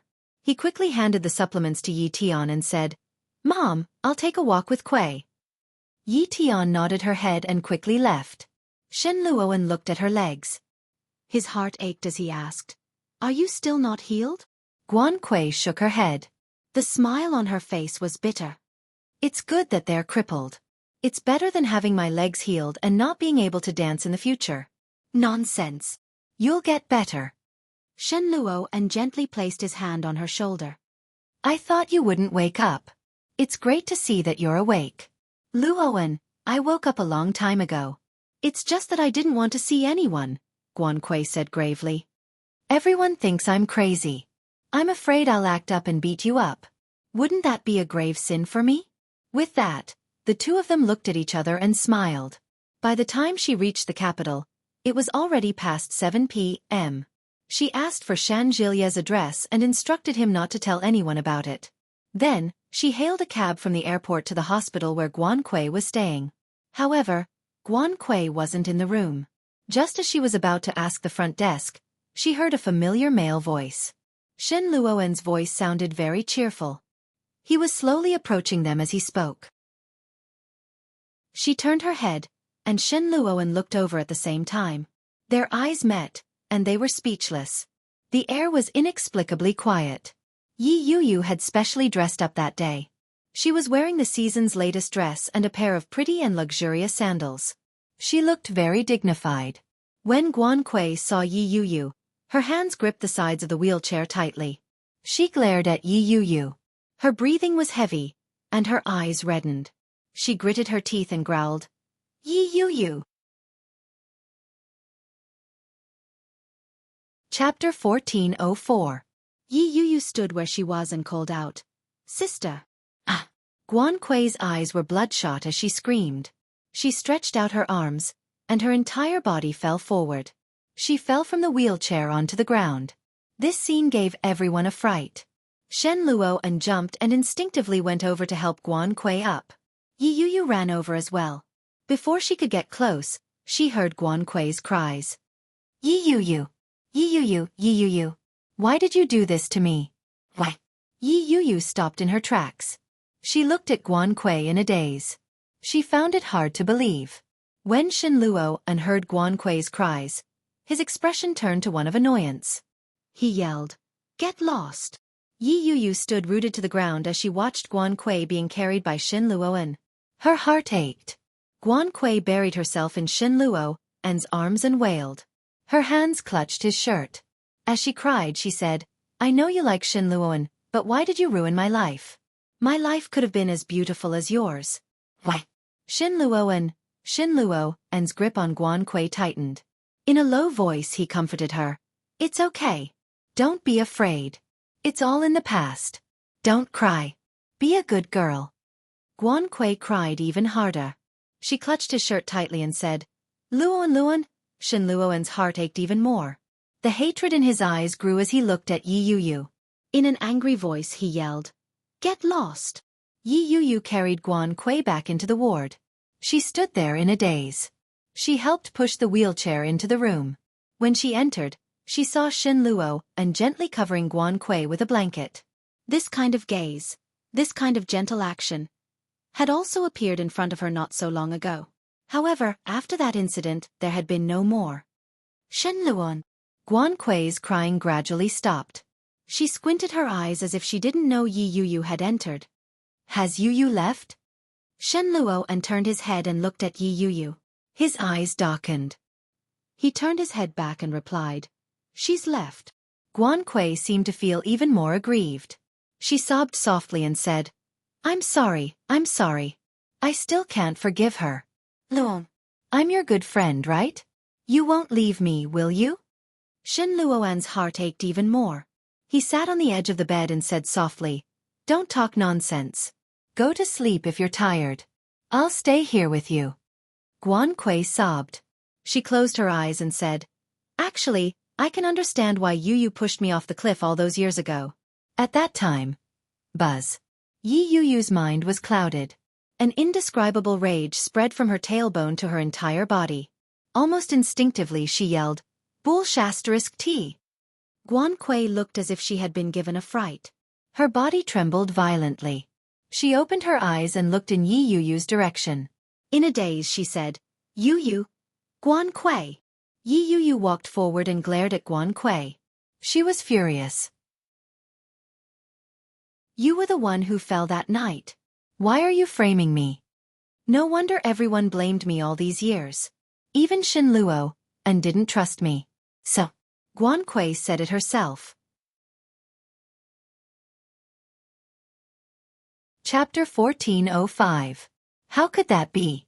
Hasn't Guan Kui been in a coma ever since that night? After she fainted, Guan Kui had been in a half-asleep state. She hadn't been in a good state. When she found out that her legs had been paralyzed, she had lost her mind and been sent to a mental hospital. It had been 7 years. For the past 7 years, everyone had blamed her, resented her, and hated her. They had said that Yi Yuyu had been jealous of Guan Kui and had pushed her off the cliff. Yi Yuyu had been unable to defend herself. She had been waiting and enduring. She had been waiting for Guan Kui to wake up and prove her innocence. She had wanted Guan Kui to explain herself that it had been a stormy night, and she had accidentally stepped on nothing and fallen off the cliff. Who would have thought that such a public opinion and such words would come from Guan Kui's own mouth? Yi Yuyu couldn't believe it. The anger and complicated feelings in her heart instantly filled her. The 7 years of suffering and the 7 years of enduring had all been wishful thinking on her part. In their hearts, they no longer believed her. No one believed her. Yi Yuyu looked at Shen Luo'en. Her eyes burned, and her vision blurred. Brother Luo'en, it wasn't me. It really wasn't me. She fell off on her own. When Guan Kui heard Yi Yuyu's words, she hugged Shen Luo'en's arm and curled up into a ball. She cried even harder. Her sobs were intermittent, and she sobbed with great difficulty. She was like a frightened pet. Her eyes looked at Yi Yuyu with fear. Luo'en. Guan Kui hugged Shen Luo'en. Her body trembled violently. Luo'en, save me. She wants to kill me. Hurry up and chase her away. Hurry. Shen Luo'en hugged Guan Kui, his childhood sweetheart who had finally regained consciousness. The anger in his chest was about to burst out. He turned his head and roared, "Get lost! What are you still doing here?" Yi Yuyu was stunned by his roar, but she didn't move. The tears in her eyes gathered even more. She looked at Shen Luo'en and raised her hand to wipe her tears. Biting her lower lip, she yelled, "Guan Kui, do you dare to touch your own conscience and say it? Did I push you off that year? In front of Brother Luo'en, touch your conscience and swear. What happened that year? Tell me." Guan Kui hugged Shen Luo'en. Her body trembled even more violently, and she cried even louder. "Why are you doing this to me? I'm already a cripple. Yuyu, aren't we sisters? You said that we were going to be good sisters for life. Why are you forcing me like this?" Shen Luo'en was even more furious. He picked up an apple from the fruit plate at the head of the bed and threw it at Yi Yuyu. He roared, "Get lost!" The huge apple smashed into Yi Yuyu's chest. For a moment, the impact numbed her entire body. Thud. The apple fell to the ground, bounced a few times, and rolled back to Shen Luo'en's feet. The part of Yi Yuyu's chest that had been smashed felt as if it had been rotted. The pain spread through her internal organs and every nerve in her body. There was no leeway. When Shen Luo'en heard the muffled sound, he seemed to come back to his senses. There was a look of astonishment in his eyes as he looked down at the apple on the ground. Chapter 1406. That smile completely shattered any hope Yi Yuyu had of getting lucky. Guan Kui. She didn't misunderstand. She did it on purpose. She framed me on purpose to make everyone hate me, didn't she? The corner that she had been holding on to all this time seemed to crumble. She had thought that as long as Guan Kui woke up, the world would clear her name. Who would have thought that Guan Kui's awakening would not bring her dawn? Instead, it would bring her endless darkness? This kind of darkness, layer by layer, covered her closest family, covered her true love, and now, even her future was a blur. She looked at Shen Luo'en and Guan Kui hugging each other in front of her. Their deep feelings for each other made her appear even more like a joke. Yi Yuyu's vision was blurry, but her rationality prevented her from crying in front of them. She forced herself to remain calm and laughed coldly as she looked at them. Her gaze was filled with sorrow and seemed to be watery, but it was also filled with an indescribable pity. She seemed to sympathize with Guan Kui and Shen Luo'en, or perhaps both. When Shen Luo'en saw the look in her eyes, he felt an inexplicable ache in his heart. For some strange reason, Shen Luo'en felt guilty. He opened his mouth and said, "Yuyu, I." The corners of Yi Yuyu's lips curled up in a smile. The sarcasm was clear in her words. Without waiting for Shen Luo'en to finish his sentence, she had already turned around and walked out of the ward with her head held high. Yi Yuyu's back view was frail and stubborn. It was as clean as when she had carried her luggage and separated from the Guan family. There was no reluctance. Shen Luo'en panicked. He instinctively let go of Guan Kui and stood up. Just as he was about to walk away, Shen Luoan stopped. Ah! A scream came from behind him. Guan Kui hugged her head. Her hair was disheveled, and her face was pale. Her expression was one of despair. Luoan. Shen Luoan stopped in his tracks. He froze on the spot, unsure of where to go.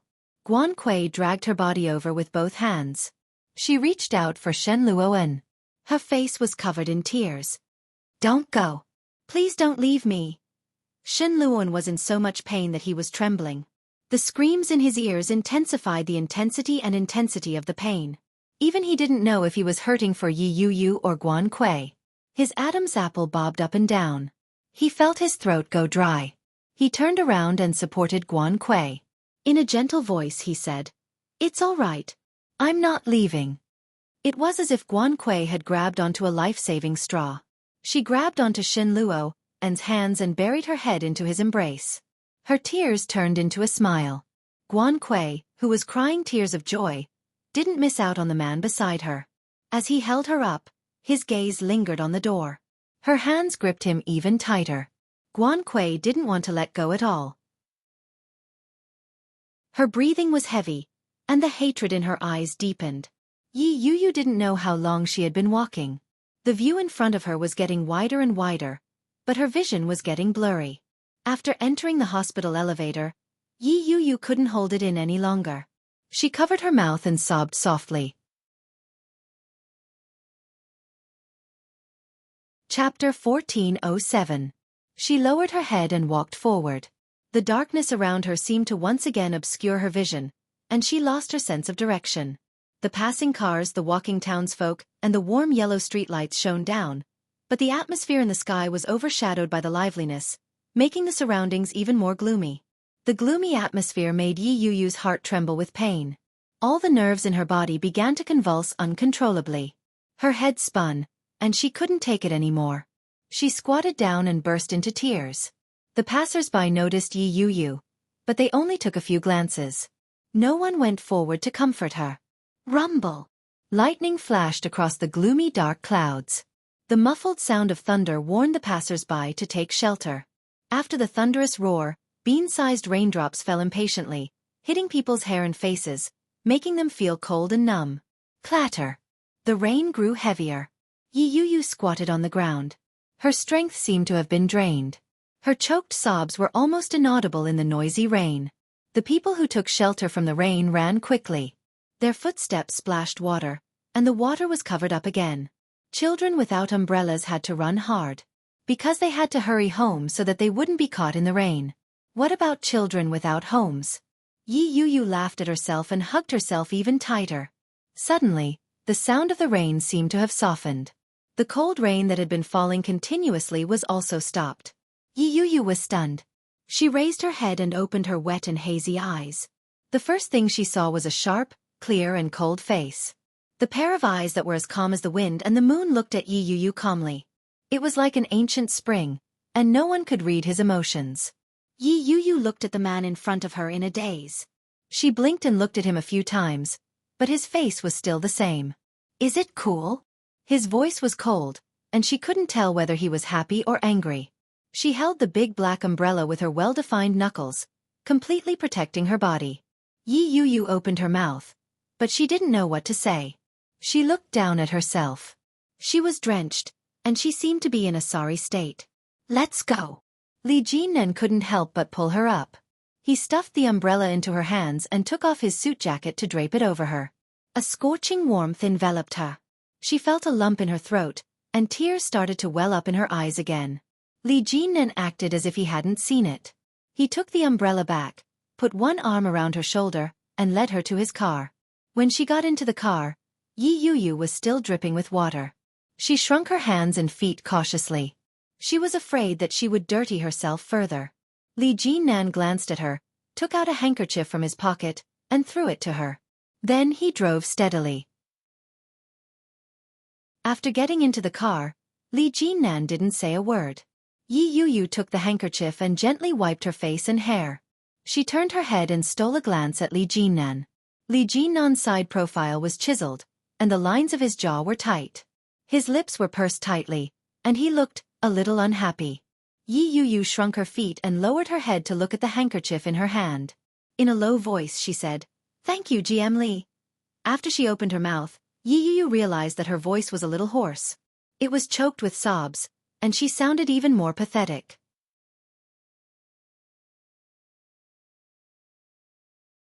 Chapter 1408. Yi Yuyu's hair stood on end from his stare.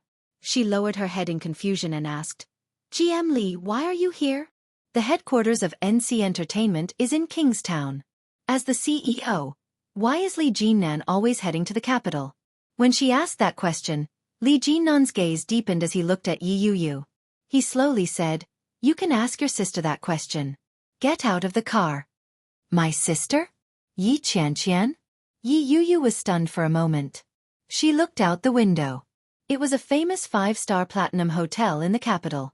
When she saw the hotel, Yi Yuyu's body stiffened. She turned her head to look at Li Jinnan. Yi Yuyu was unwilling to move. She asked, "GM Li, what are we doing here?" "I'm taking a shower, changing into some clean clothes, and getting some rest." Li Jinnan's voice was calm. It was impossible to tell whether he was happy or angry. His eyes were calm and steady. Yi Yuyu was still unwilling to get out of the car. She said, "Let's go to my place. It's not far from here. I have clothes at home. I can go back and change." When Li Jinnan heard that, his hand that had been unbuckling his seatbelt paused. He turned his head to look at Yi Yuyu with a half-smile and asked, "Are you inviting me to stay at your place?" Yi Yuyu immediately shook her head. "No." Li Jinnan buckled his seatbelt back in.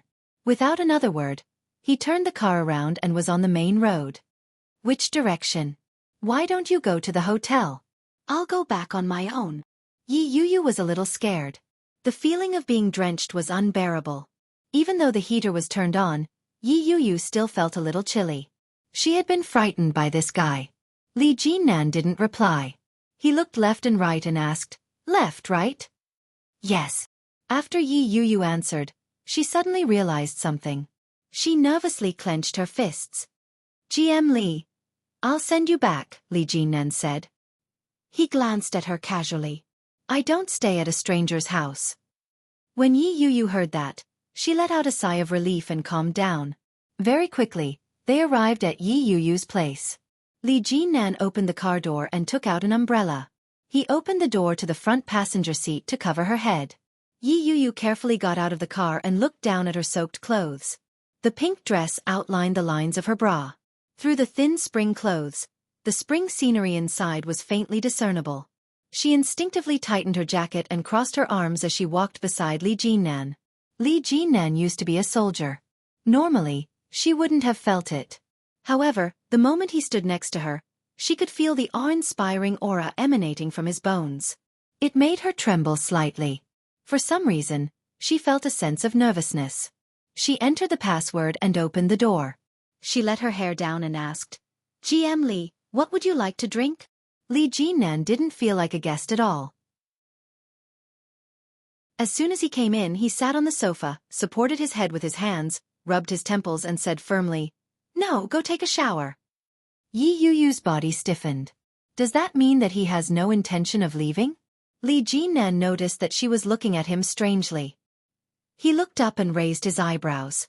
"Do you know how to shower? Do you need help?" Chapter 1409. For some reason, Yi Yuyu felt nervous. This man, is he really going to spend the night at my place? No, that can't be. He had said it himself that he wouldn't. This guy wouldn't go back on his word and slap himself in the face. Furthermore, I don't think we're particularly close. Am I right? Yi Yuyu felt a little mystified. She walked into the bathroom with her heart in her mouth. She looked at herself in the mirror. Her hair was messy and dripping wet. Her face was pale, and her eyes were red and swollen. The makeup she had put on before leaving the house had been ruined. There were 2 large dark circles under her eyes. From the looks of it, the word battered was not enough to describe it. Yi Yuyu laughed bitterly. She felt that she was a pitiful fool. How could I be so narcissistic as to think that Li Jinnan was trying to woo me in this state? It was most likely that he was just pitiful. Yi Yuyu looked into the mirror and reached out to touch the spot where her heart had been smashed. She pressed it gently. That apple wasn't just an apple. Li Jinan looked around the living room. The large photo hanging in the living room was a photo poster of Yi Yuyu. It was very fashionable and high-end black and white. It looked exquisite and beautiful. Li Jinan raised his eyebrows in satisfaction. He had thought that she would enlarge the wedding photo and hang it in her apartment. But then, he realized that it was a bachelor's apartment. Yes, it was a marriage of convenience. Since it was a marriage of convenience, it meant that they didn't live together or sleep together. Nothing that shouldn't have happened had happened. Li Jinan's mood brightened at that thought. Under the large photo, he saw a few small ornaments. They looked like they were made of clay. There were a few smiling dolls. One of them looked similar to Yi Yuyu, and the boy next to it? Could it be Shen Luan? Li Jinan picked up the boy and flipped it over. Indeed, he saw the word N at the bottom. The other dolls had the words K and U written below them. K was probably the stepsister that Yi Qianqian had mentioned. The former ballet genius who had become paralyzed in both legs, Guan Kui. Li Jinan felt that it was a pity for that girl, but his eyes didn't linger on her. He turned and walked into the kitchen. The fridge was empty. There was nothing inside. Moreover, everything was very clean, and many things were covered up. It was obvious that she had not been back since she returned from Kingstown. After another round of observation, Yi Yuyu slowly emerged from the room. Her hair was blow-dried and loose, and she walked out in a casual home suit. Her face was bare, and she looked very clean. Li Jinan glanced at it and calmly replied, "It's much cleaner than before." As he spoke, he glanced at his watch. "It's past 8 p.m. I haven't eaten yet. Have you?" Yi Yuyu was already hungry. When she heard that, she shook her head and replied, "There's a restaurant downstairs that's pretty good. You'll be able to eat there when you get down." Was this the meaning of sending the guest off? What kind of person was Li Jinan? How could he not understand? But he pretended not to hear and said, "I want to eat noodles. Do you know how to make it? Let's go buy ingredients together."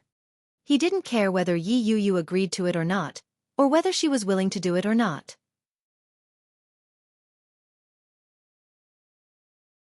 Chapter 14:10.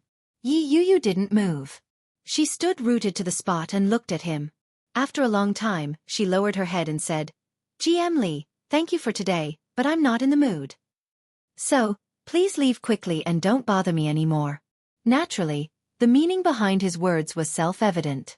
Li Jinan didn't have the slightest intention of leaving. He stood there with a vexed expression and said, "What a coincidence. I'm not in a good mood either. Sigh, it's all because I'm hungry. Why don't you take me to the nearby supermarket? I'll buy some food. There's a supermarket downstairs at the entrance of the estate, but the vegetables should be sold out by now. Even if there's still some left, they won't be fresh." So, she didn't want to go. Yi Yuyu's words were vague, but she knew that Li Jinan would understand. Li Jinan didn't seem to understand what she was trying to say. He nodded his head and said, "It's fine. Let's go. If we don't go now, we won't be able to buy anything that isn't fresh." "GM Li, I'm not in the mood to cook," she said. "It's fine," Li Jinan immediately replied.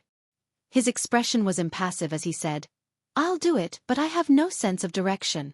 Even if you tell me where it is, I might not be able to find it. Besides, I'm not familiar with this place. What if I get lost?" Yi Yuyu was speechless. He's a grown man. How could he get lost? Yi Yuyu was at a loss for words. Since he had already put it that way, it would be rude of her to reject him.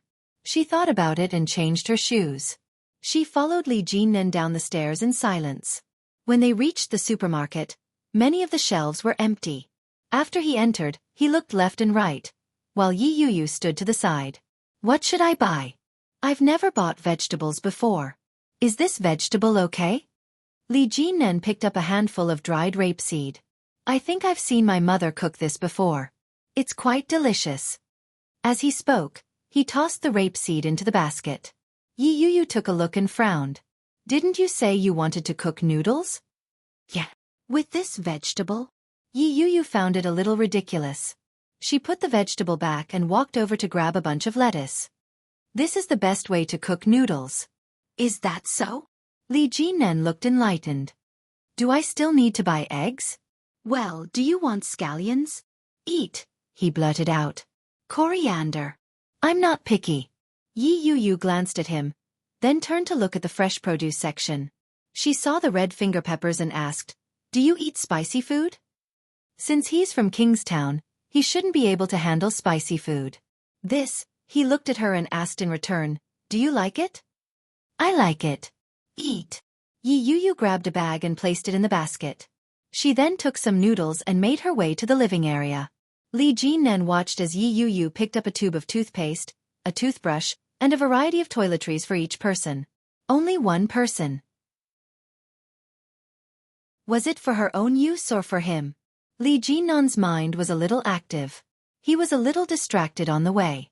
After paying the bill with Yi Yu, he returned to her house and took the groceries to the kitchen. Yi Yu put the groceries down and walked into the kitchen, only to find that the vegetables had been washed into a mess. That's not washing vegetables. That's practically torturing vegetables. GM Li, do you know how to cook? Li Jinan turned to look at her and answered honestly. No.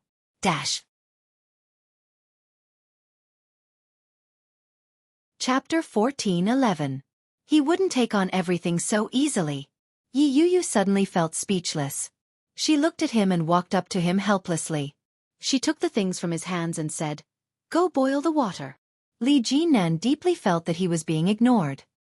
He rubbed his nose and replied, Okay. After looking around, Li Jinan finally found a kettle to boil water. After filling the water dispenser, he placed it on the stove to boil. Yi Yu was focused on arranging the ingredients. When she turned around and saw that Li Jinan had used a kettle, her expression became complicated. She looked at him and asked, GM Li, are you thirsty? I'm not thirsty. Then why are you boiling the water? Li Jinan frowned and looked at her with confusion. He asked, Weren't you the one who asked me to boil it? Yi Yu was speechless. Without a word, she turned around and poured the half-boiled water into a clean pot. Li Jinan watched from the side as she busied herself. He felt a little guilty and asked, Do you need my help? Yi Yu looked at him and sighed helplessly. Help me get the bowls and chopsticks. They're in the disinfecting cabinet. Okay. Li Jinan took 2 pairs of chopsticks and 2 bowls. He placed them on the table that Yi Yu had just wiped. Following that, he went in to help carry the noodles out. The noodles had just been cooked, and they were hot to the touch. Li Jinan's hand touched the handle of the pot and was caught off guard. He immediately pulled his hand back. Yi Yu was shocked. She hurried forward and asked, Are you all right? As she spoke, she pried Li Jinan's hand open. When she saw the burn mark left by the metal handle, her frown deepened. She pulled Li Jinan to the sink and turned on the tap to wash it. How could you be so careless? How could you touch a pot that's just been cooked? You're not a child anymore. Don't you have any common sense? Yi Yu muttered as she carefully rubbed some detergent on his hand. Her movements were light and gentle. There was a prickling pain from the burn, but it was nothing to Li Jinan. But, being held in Yi Yu's small soft hand, somehow made him feel better. The corners of Li Jinan's lips curled up slightly. His dark eyes stared at the top of her dark head. The faint fragrance of her hair drifted over, and it made his mood change subtly. It was the first time that he had been so close to a woman. Even when he was teaching Su Qianxi, he had never been so close to her. This feeling seemed pretty good. Yi Yu lowered her head to help Li Jinan rinse the water. When she raised her head, she saw Li Jinan staring at her from the reflective wall. She let go of him and said, I'll be fine after I wash up. Aren't you hungry? Let's eat the noodles first. You'll be fine after applying some ointment later. With that, she turned around and quickened her pace. Li Jinan looked at his hand and said, There are still bubbles. Don't you have bubbles on your hands? Yi Yu looked down at her hand. White foam was on it. He was walking too fast just now, so he didn't notice this problem. She seemed to have overreacted a little. Yi Yu's face heated up for no apparent reason. She awkwardly retracted her hand and quickened her pace as she replied, No. Chapter 14:12. After washing his hands, Li Jinnan took the bowl of noodles out and divided it into 2 bowls. Yi Yuyu slowly walked out of the kitchen. Li Jinnan sat down and said, "Dig in. It looks delicious." Yi Yuyu's lips twitched. She sat across from him and said, "Give it a try." Li Jinnan didn't stand on ceremony. He picked up the chopsticks and put it into his mouth. Yi Yuyu was shocked and reminded him, "Be careful, it's hot." "I'm not afraid." Li Jinnan ate as if he had tasted the best delicacy in the world. "It's really delicious. Are you good at cooking?" Yi Yuyu shook her head. "I only know how to cook noodles. I don't know anything else." Li Jinnan nodded his head. His gaze shifted to her face and then back to the bowl in front of her. He didn't stop eating. In no time he had finished the bowl. When he looked up, he realized that Yi Yuyu's bowl hadn't been touched. "It won't taste good when it's cold," Li Jinnan reminded her. Yi Yuyu pushed the bowl toward him and said, "The temperature should be just right at this time. You should eat this bowl too." "Aren't you hungry?" Yi Yuyu shook her head. Her eyes were clear and bright. Li Jinnan didn't move. He picked up the noodles from the pot and put them in his bowl. There was exactly 1 bowl left. He said, "Eat it. No matter how bad your mood is, don't let yourself go hungry." "No, I'm just tired. I want to sleep." Yi Yuyu was obviously not in the mood. As she spoke, she stood up and said, "Leave after you finish eating. Leave the bowl and chopsticks here. I'll wash them tomorrow." Li Jinnan didn't know what had happened that day, but he could tell from her expression that she was in a terrible mood. "Eat before you sleep. You got off the plane this afternoon and stayed in the hospital for so long. You probably haven't had dinner yet." Li Jinnan stood up and walked in her direction. "After you finish eating, I'll take you somewhere to relax." GM Li, I'm not in the mood." Yi Yuyu looked at Li Jinnan with impatience in her eyes. Li Jinnan pretended not to understand. He turned her over and said, "You have to eat even if you're not in the mood. I'll leave after you finish eating." Yi Yuyu was speechless. Why hadn't she realized that he was so thick-skinned? Yi Yuyu turned her head and saw the delicious noodles that night. In the end, she sat down and picked up her chopsticks. She picked up a mouthful and placed it in her mouth. When the smell entered her nose, Yi Yuyu couldn't help but sniff. This was the smell of a noodle restaurant that Shen Luo liked to frequent when he was a teenager. On Shen Luo's 21st birthday, she went to the noodle restaurant to learn cooking skills from a master in order to surprise him.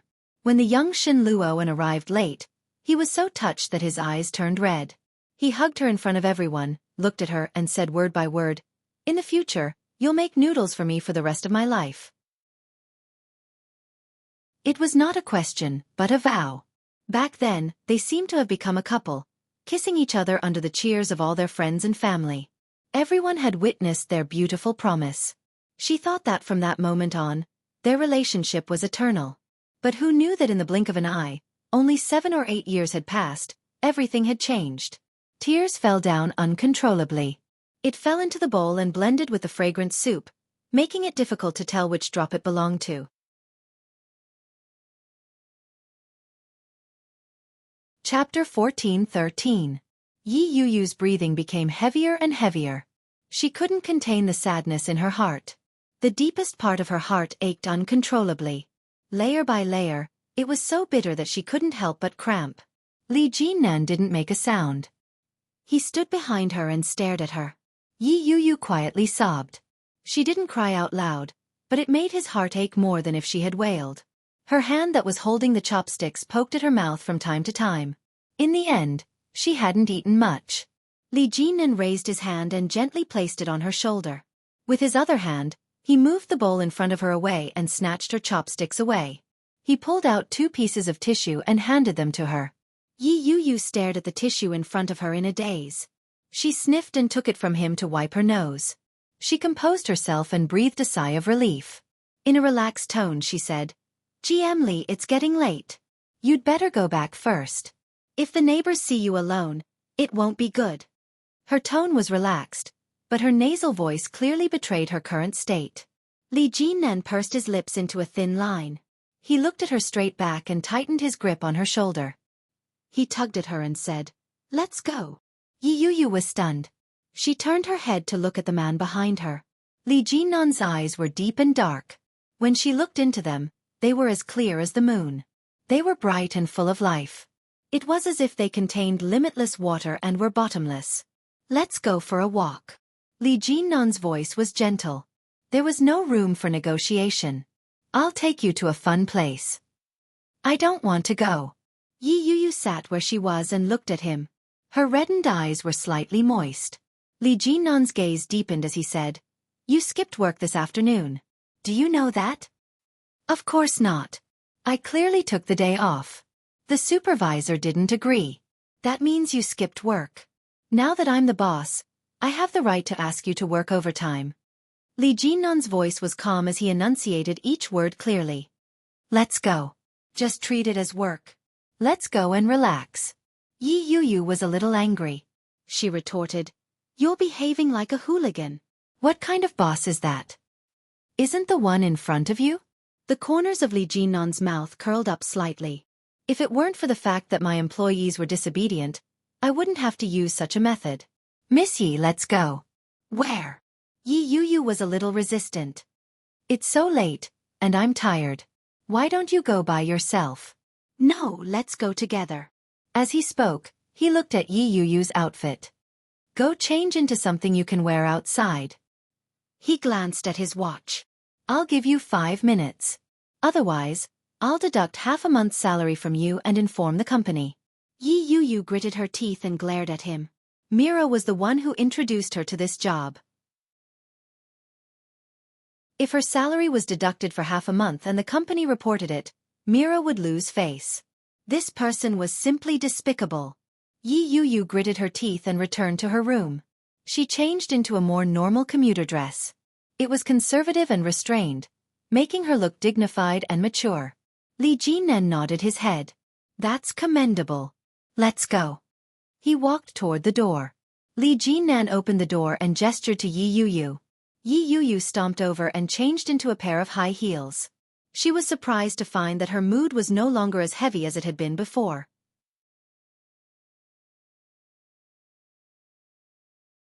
Chapter 14:14. She was clearly the one being bullied, but she didn't feel the slightest bit oppressed. Li Jinnan saw that she wasn't moving. He nudged her gently and said, "Let's go." Yi Yuyu felt as if she had been electrocuted. She quickly straightened her back and walked forward with her head held high. The place that Li Jinnan was referring to was a bar. The bar was different from what Yi Yuyu had imagined. It was very noisy inside, and there were many people. The lighting wasn't one of those exaggerated, colorful lights. Instead, it was a warm, romantic yellow. The music that was playing wasn't the kind that would blow up in a normal bar. Instead, it was a classic Cantonese song. The song that was playing was Beyond. The familiar melody easily stirred one's heart. A group of people inside started singing along with the rhythm. Their voices were loud and orderly. It was Yi Yuyu's first time there. Being led in by Li Jinnan was a novel experience. "Hey, who's this? Isn't that our Major Li?" A dark-skinned man walked over. His tight shirt accentuated his figure perfectly. He had broad shoulders, a narrow waist, a perky butt, and long legs. The lines of his face were very defined. One look and you could tell that he was a tough guy. As he spoke, he whistled and shouted in a loud voice, "Gather! Greetings, sir." Many people looked over when they heard the voice. When they saw Li Jinnan, they were obviously very surprised. "Third brother. Major Li. Third brother." Li Jinnan smiled faintly. When he turned his head, he saw the surprised expression on Yi Yuyu's face. He explained, "This is a bar opened by my comrade. Most of the people here are our own people." When the man who had come up to greet her heard that, he quickly said, "Don't be fooled by the number of our own people here. There are quite a few customers too. Many of them are regulars. Nice to meet you, lady. My name is Wu Ren. I'm third brother's comrade." "Wu Ren? Mooncake?" Yi Yuyu found that name a little strange. She reached out and gently placed her hand on Wu Ren's and said, "Nice to meet you. My name is Yi Yuyu." Wu Ren whistled and said, "What a beautiful name. You're the first girl that our third brother has brought over. You're so pretty. Third brother, you have good taste." Yi Yuyu was a little embarrassed. Had they misunderstood something? He looked up at Li Jinnan and realized that there was no change in his expression. In a low voice he said, "Don't spout nonsense. She's one of my artists. She wasn't in a good mood, so I brought her here to have some fun." An artist under him? If she was really just a subordinate, why would he bring her here? Wu Ren raised his eyebrows and smiled. Who was he? He was Li Jinnan's comrade-in-arms and old friend, and he was also an expert in running a bar. When she heard that, she had a pretty good idea of Li Jinnan's relationship with the girl and how it had progressed. Wu Ren raised his eyebrows and gave Li Jinnan a look before turning his head around and shouting, "The event starts at 10. Get to your positions." As she said that, she turned to look at Li Jinnan and smiled frivolously. What a coincidence. It's exactly 10 o'clock. Buzz. The surrounding lights were turned off in an instant, and the sound system seemed to have been radiated, producing an ear-piercing sound. Yi Yuyu frowned. The next moment, a light appeared on the stage in the middle of the bar. "Good evening, everyone." A man's voice rang out. The non-standard Chinese accent made it sound a little comical. "Welcome to the Restless Night Bar." Death. Chapter 14-15. Before Yi Yuyu could react to the foreigner's accent, there was a sudden commotion. With a loud bang, loud music began to play. Yi Yuyu was caught off guard. Her body trembled as she stared blankly in front of her. When Li Jinnan saw her reaction, his lips curled into a smile. He gave her a gentle push and said, "Let's go have some fun." Before Yi Yuyu could react, her body was pushed into the crowd. Many men and women were dancing together. They were twisting their hips in a provocative manner. The scene left Yi Yuyu speechless. This bar was indeed different from other bars. The change in style was too drastic. What a restless night. Everyone needs to get excited. Yo. The deafening music and the dancing men and women were completely different from when Yi Yuyu had just entered. Tonight's game is going to be interesting. I believe that everyone has heard of Truth or Dare, right? The foreigner deliberately lowered his Mandarin, which made the crowd laugh. Someone whistled from below. That's a big scale. Yo! Truth or Dare? Did Lao Wu see third brother coming over and do this on purpose? Where's third brother? Third brother. Third brother. Third brother. From the initial shout, the entire venue was soon filled with shouts. Li Jinnan was quickly surrounded. Some sharp-eyed people noticed Yi Yuyu beside Li Jinnan and started to make a fuss again. Is the 10,000-year-old iron tree blooming? This must be third sister-in-law, right? No wonder third brother hasn't been coming out to play recently. Hello, third sister-in-law. Hello, third sister-in-law. The crowd's voices grew louder and louder. Yi Yuyu was a little numb from all the shouting. When she heard them call her third sister-in-law, she felt even more embarrassed. Just as she was about to wave her hand to explain, Li Jinnan reached for a microphone and said, "Don't spout nonsense. She's in a bad mood, so I brought her out to relax. Don't bully her. Our relationship isn't what you think it is." Oh! The crowd began to make a fuss. Our relationship isn't what we think it is? Are you already married? Third brother, you're so mean. Humph, to think that I washed your socks when I was in the army. You're really something. Li Jinnan didn't know whether to laugh or cry. He said, "Aren't you guys annoying? I already said it wasn't." To say. Yi Yuyu felt even more embarrassed. She looked at Li Jinnan and felt a little awkward. All right, let's get back to business. Since you're here, you won't be in a bad mood. Come, let's get excited.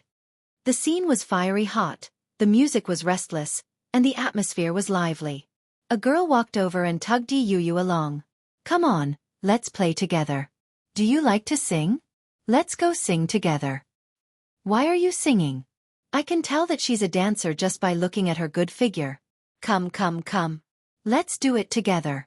At first, Yi Yuyu was a little resistant.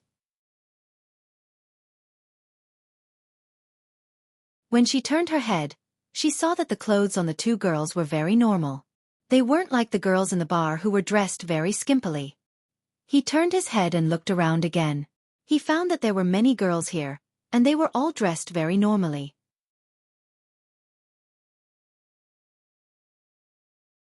Chapter 14:16. From the way they addressed him as third brother, it was obvious that they respected Li Jinnan a lot. Yi Yuyu instinctively looked in Li Jinnan's direction, and realized that he was already surrounded by a few other men. He seemed to be smiling, and his eyes were clear and gentle. The girl noticed her gaze and smiled knowingly.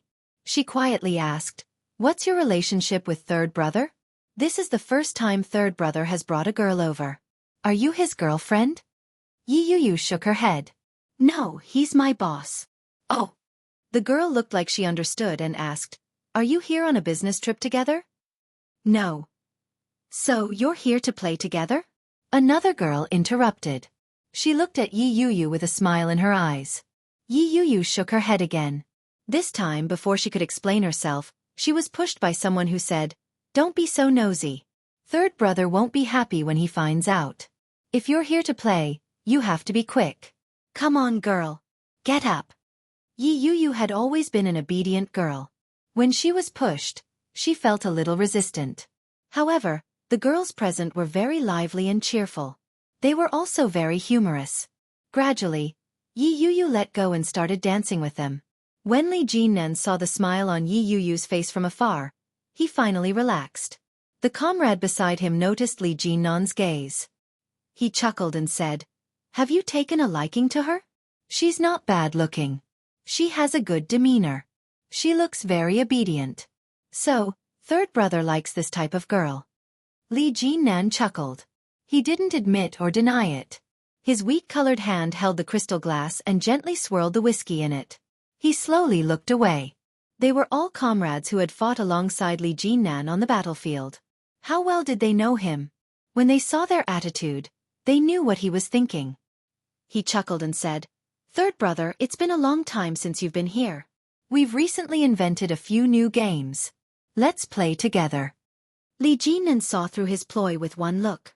He sneered and said, "Truth or dare isn't suitable for me."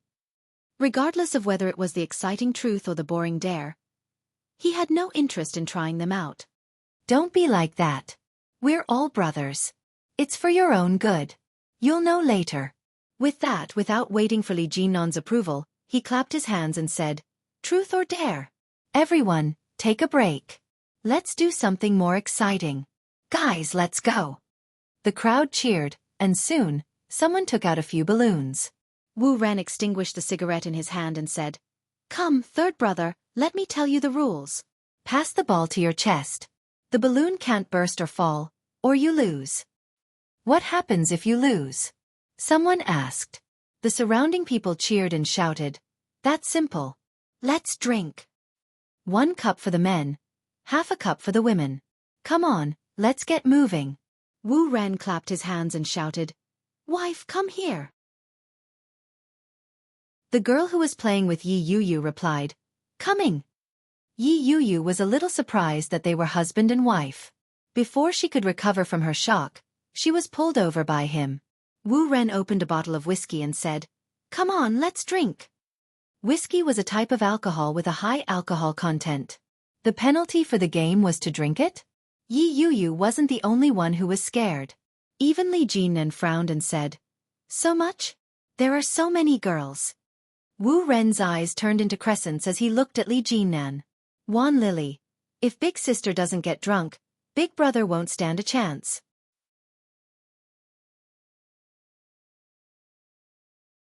Chapter 14:17. What are you afraid of?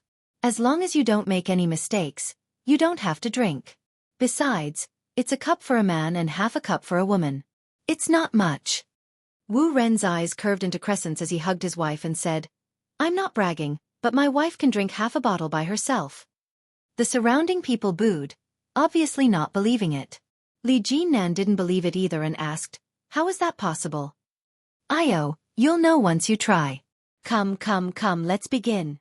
Yi Yuyu had been dragged over as well. She had been having a good time with the other girls. When she saw the game, she was eager to try it out. But when he thought of drinking such strong alcohol, He was a little scared. A girl nudged Yi Yu and asked, "Can you drink?" Yi Yu thought about it and replied, "It should be possible."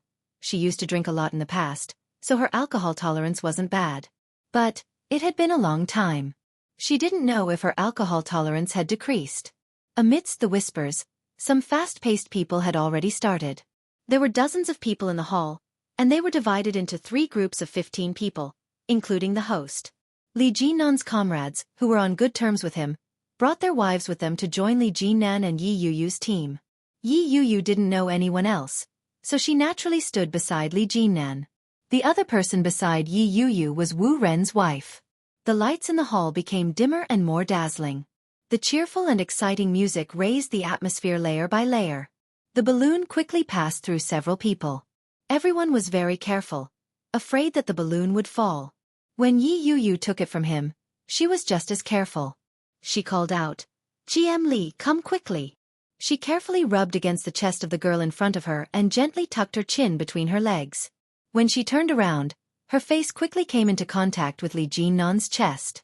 Yi Yu's eyes were glued to the balloon in front of her. When she noticed that Li Jinnan had taken it from her, she heaved a sigh of relief. However, when he looked up, he was met with a pair of pitch-black and bright eyes. The colorful lights in the surroundings shone on his eyes, making them look even more dazzling and resplendent. Yi Yu's heart skipped a beat. Her eyes were filled with amazement. Li Jinnan's gaze seemed to linger on it for a moment. Very quickly, he picked up the balloon and turned around to hand it to Wu Ren. After a round, he was safe and sound. At the start of the second round, a man failed. The balloon was squeezed too hard, and it exploded on the neck. The girl next to her was startled and exclaimed. That guy shrugged helplessly. "Sigh, there's nothing I can do. With a beauty by my side, my heart starts pounding." Hearing this, the surrounding people couldn't help but laugh. The man drank a glass of whiskey, his face relaxed and unharmed. On the 4th lap, someone made another mistake. When the balloon was passed to Yi Yu, Wu Ren's wife released it before Yi Yu could clamp it shut. Yi Yu cried out in surprise and instinctively used both hands to hold it. But as soon as his hand caught the balloon, someone immediately said, "Hey, you can't do this." "Foul, foul. Drink, drink." Yi Yu blushed. She hadn't expected herself to be the second one to make a mistake. When he saw Wu Ren handing him the wine cup, he accepted his fate and drank it.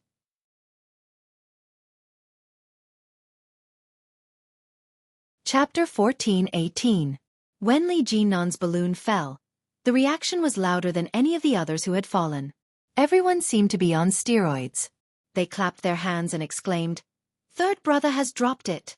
"Bah! Third brother's balloon has dropped. Let's drink, let's drink. Wahahaha! We finally have a chance to get him drunk. We've always been the ones drinking in the past. Come on, let's drink." Li Jinnan took the glass and looked at them. His lips curled into a contemptuous smile. He tilted his head back and downed the glass in one gulp. His expression pissed everyone off. "Hey, what's the meaning of this? So, you're still not convinced, third brother? Brothers, let's take turns with him tonight. I don't believe that we can't get this guy drunk." Almost everyone rolled up their sleeves and looked at Li Jinnan provocatively. Li Jinnan's expression was indifferent. When he heard that, he laughed contemptuously and said, "Let's try." His arrogant attitude infuriated the crowd who had never been taken advantage of by him. They looked at each other maliciously. Yi Yu smiled. Yi Yu broke into a smile. It seemed like GM Li was very impressive. After another round, there were more and more people who made mistakes. Everyone was hoping that Li Jinnan would make another mistake. Unexpectedly, Li Jinnan seemed to have turned on a cheat code. Since they couldn't mess with Li Jinnan, everyone began to feel a little bored. Just as they were about to say that they were done with it, Yi Yu made another mistake. Yi Yu had drunk half a glass of hard liquor. Her cheeks were starting to turn red. She made another mistake. Her face was scrunched up. Resigned to her fate, she finished the remaining half of the glass. Her head felt a little dizzy. She passed the balloon behind her, but before Li Jinnan could take it, her line of sight was blocked by a warm palm. The rough, calloused hand landed on her forehead. She felt a cooling sensation that made Yi Yu feel comfortable. Yi Yu looked up and blinked. "Are you drunk?" Li Jinnan's deep, magnetic voice sounded out. It had an indescribable charm to it. Like an endless vine, it quickly wrapped around her. Yi Yu was stunned. She loosened her grip, and the balloon fell back down. I dropped it. Drink, drink. Everyone jeered. The alcohol in Yi Yu's body seemed to evaporate even faster. Her body was boiling hot. She slapped his hand away unhappily and said, "It's all your fault. I dropped it again." Li Jinnan's deep, dark eyes seemed to flash with a hint of a smile, but it was gone in a flash. He said, "Your tolerance for alcohol is so poor. Why don't you stop playing?" "This won't do. It's already started. How can she not play? Besides, she just went on a business trip and hasn't had a drink yet. Hurry up and drink." Yi Yu picked up the wine glass reluctantly, but it was pressed down by a warm, large hand. "It's my fault. I'll drink it." He put down the glass in her hand and picked up his own. "Sure, but you're a man, so you have to drink." "That's right. Men need to drink." When Li Jinnan heard that, he downed his glass of wine without another word. Yi Yu looked at Li Jinnan with her eyes wide open. She blinked, and her mind began to drift. She picked up the balloon and handed it over. Her eyes were glazed over.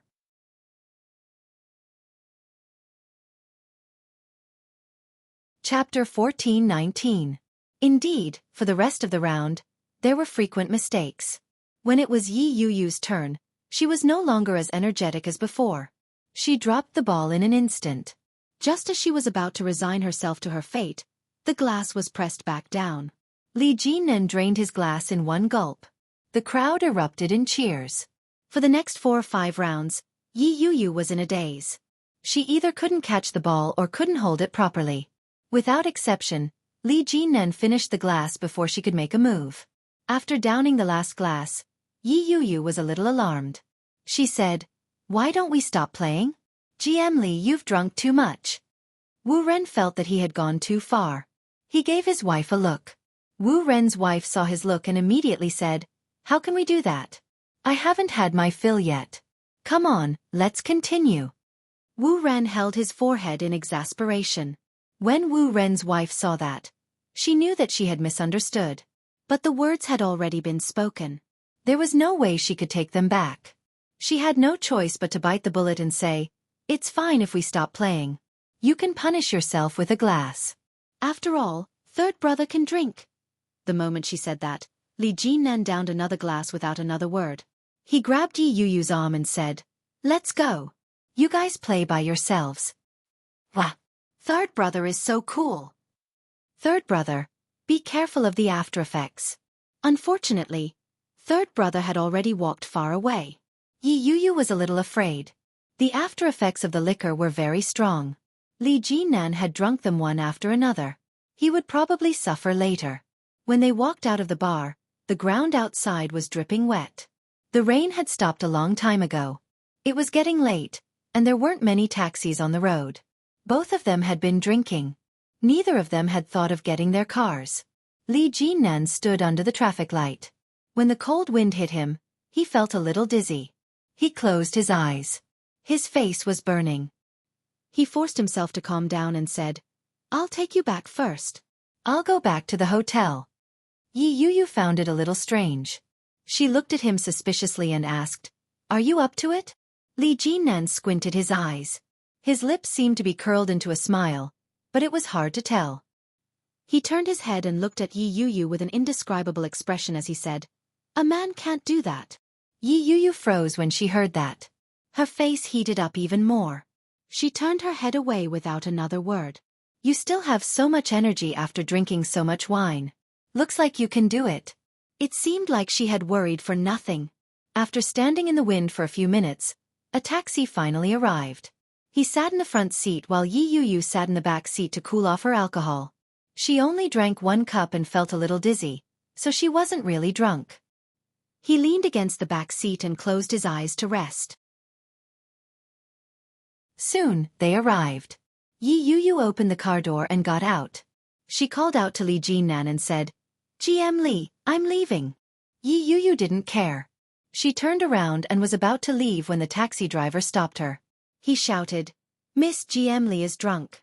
Why are you leaving? Where is he going? Who's going to pay?" Yi Yuyu stopped in her tracks and turned her head to look. Li Jinnan leaned against the car seat with his eyes closed. His face was flushed, and his breathing was even and reeked of alcohol.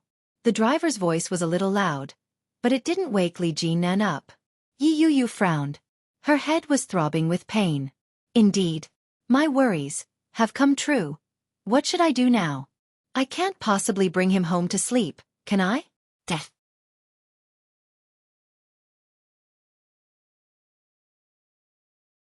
Chapter 14:20.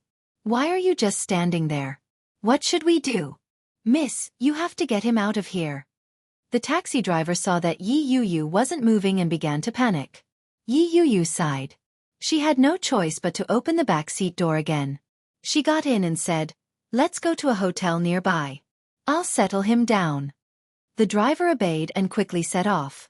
"Do you want to go to a good or normal hotel?" Yi Yuyu thought for a moment and replied, "A 5-star hotel. There's one nearby." "All right." The driver quickly took them to their destination. Li Jinnan was in a deep sleep. Yi Yuyu unbuckled his seatbelt and gently called out, "GM Lee, it's time to wake up. I'll take you to rest." But there was no response. Li Jinnan was 1.9 meters tall and had a strong physique. Just looking at his body made Yi Yuyu feel heavy. When she saw the situation, she began to worry. She looked to the driver for help and said, "Big brother, can you help me get him out? I can't move him alone." The driver had expected that and didn't refuse. He immediately unbuckled his seatbelt and got out of the car. When he got Li Jinnan out, it was a little strenuous for the driver. Suddenly, Li Jinnan seemed to sense something and opened his eyes. That pair of hazy, intoxicated eyes seemed to be quenched with a cold light, extremely sharp. The sudden opening of his eyes gave the driver a fright. He mumbled, "You're awake." Li Jinnan groaned in discomfort. He stood up on his own and called out, "Yuyu." Yi Yuyu was shocked and immediately replied, "Yes." After she replied, she realized that this was the first time that Li Jinnan hadn't called her by her full name. "My head hurts." Li Jinnan's voice was a little groggy. It sounded like he was talking in his sleep. But at least he was awake. Yi Yuyu finally breathed a sigh of relief. She supported him and asked, "Can you walk? Come, I'll take you to the hotel." "Okay." Li Jinnan leaned on her. His steps were a little unsteady. "That bunch of rascals couldn't wait to drink me to death." Ouch. It was still difficult for Li Jinnan to stand on his own. His entire weight was on Yi Yuyu. Yi Yuyu thanked the driver and helped him into the hotel. The receptionist welcomed them with a smile and said, "Hello miss, how many rooms do you need?" Yi Yuyu gestured with her finger and said, "A single room." "Okay, please show me your identification." Yi Yuyu supported him and asked, "Where did you put your ID?" Li Jinnan was in a trance. He seemed to have heard her speak, but it also seemed like he was hallucinating. When Yi Yuyu saw that he didn't respond, she supported him with one hand and reached for his pocket with the other. He felt in his jacket pocket. Nothing. She had no choice but to reach into his pants pocket, press it to confirm the location, and then put her hand in. Before she could touch the leather armor, Li Jinnan stopped her with one hand. "Don't touch me. It's uncomfortable." Li Jinnan's tone was a little annoyed. He sounded like he was complaining, which was very different from his usual self. She felt a little dizzy, but at least she was still conscious. She said, "Let go. I'm taking your ID. I need it to get a room." "Oh." Li Jinnan released his hand, but then he realized that he had been taken to a hotel by a woman. Making up his mind, Zhang Xian turned around to take a look. You're tuning in to the Xiaofan's Wuxia Tales YouTube channel. Don't forget to subscribe and join us on this journey to catch the most captivating stories.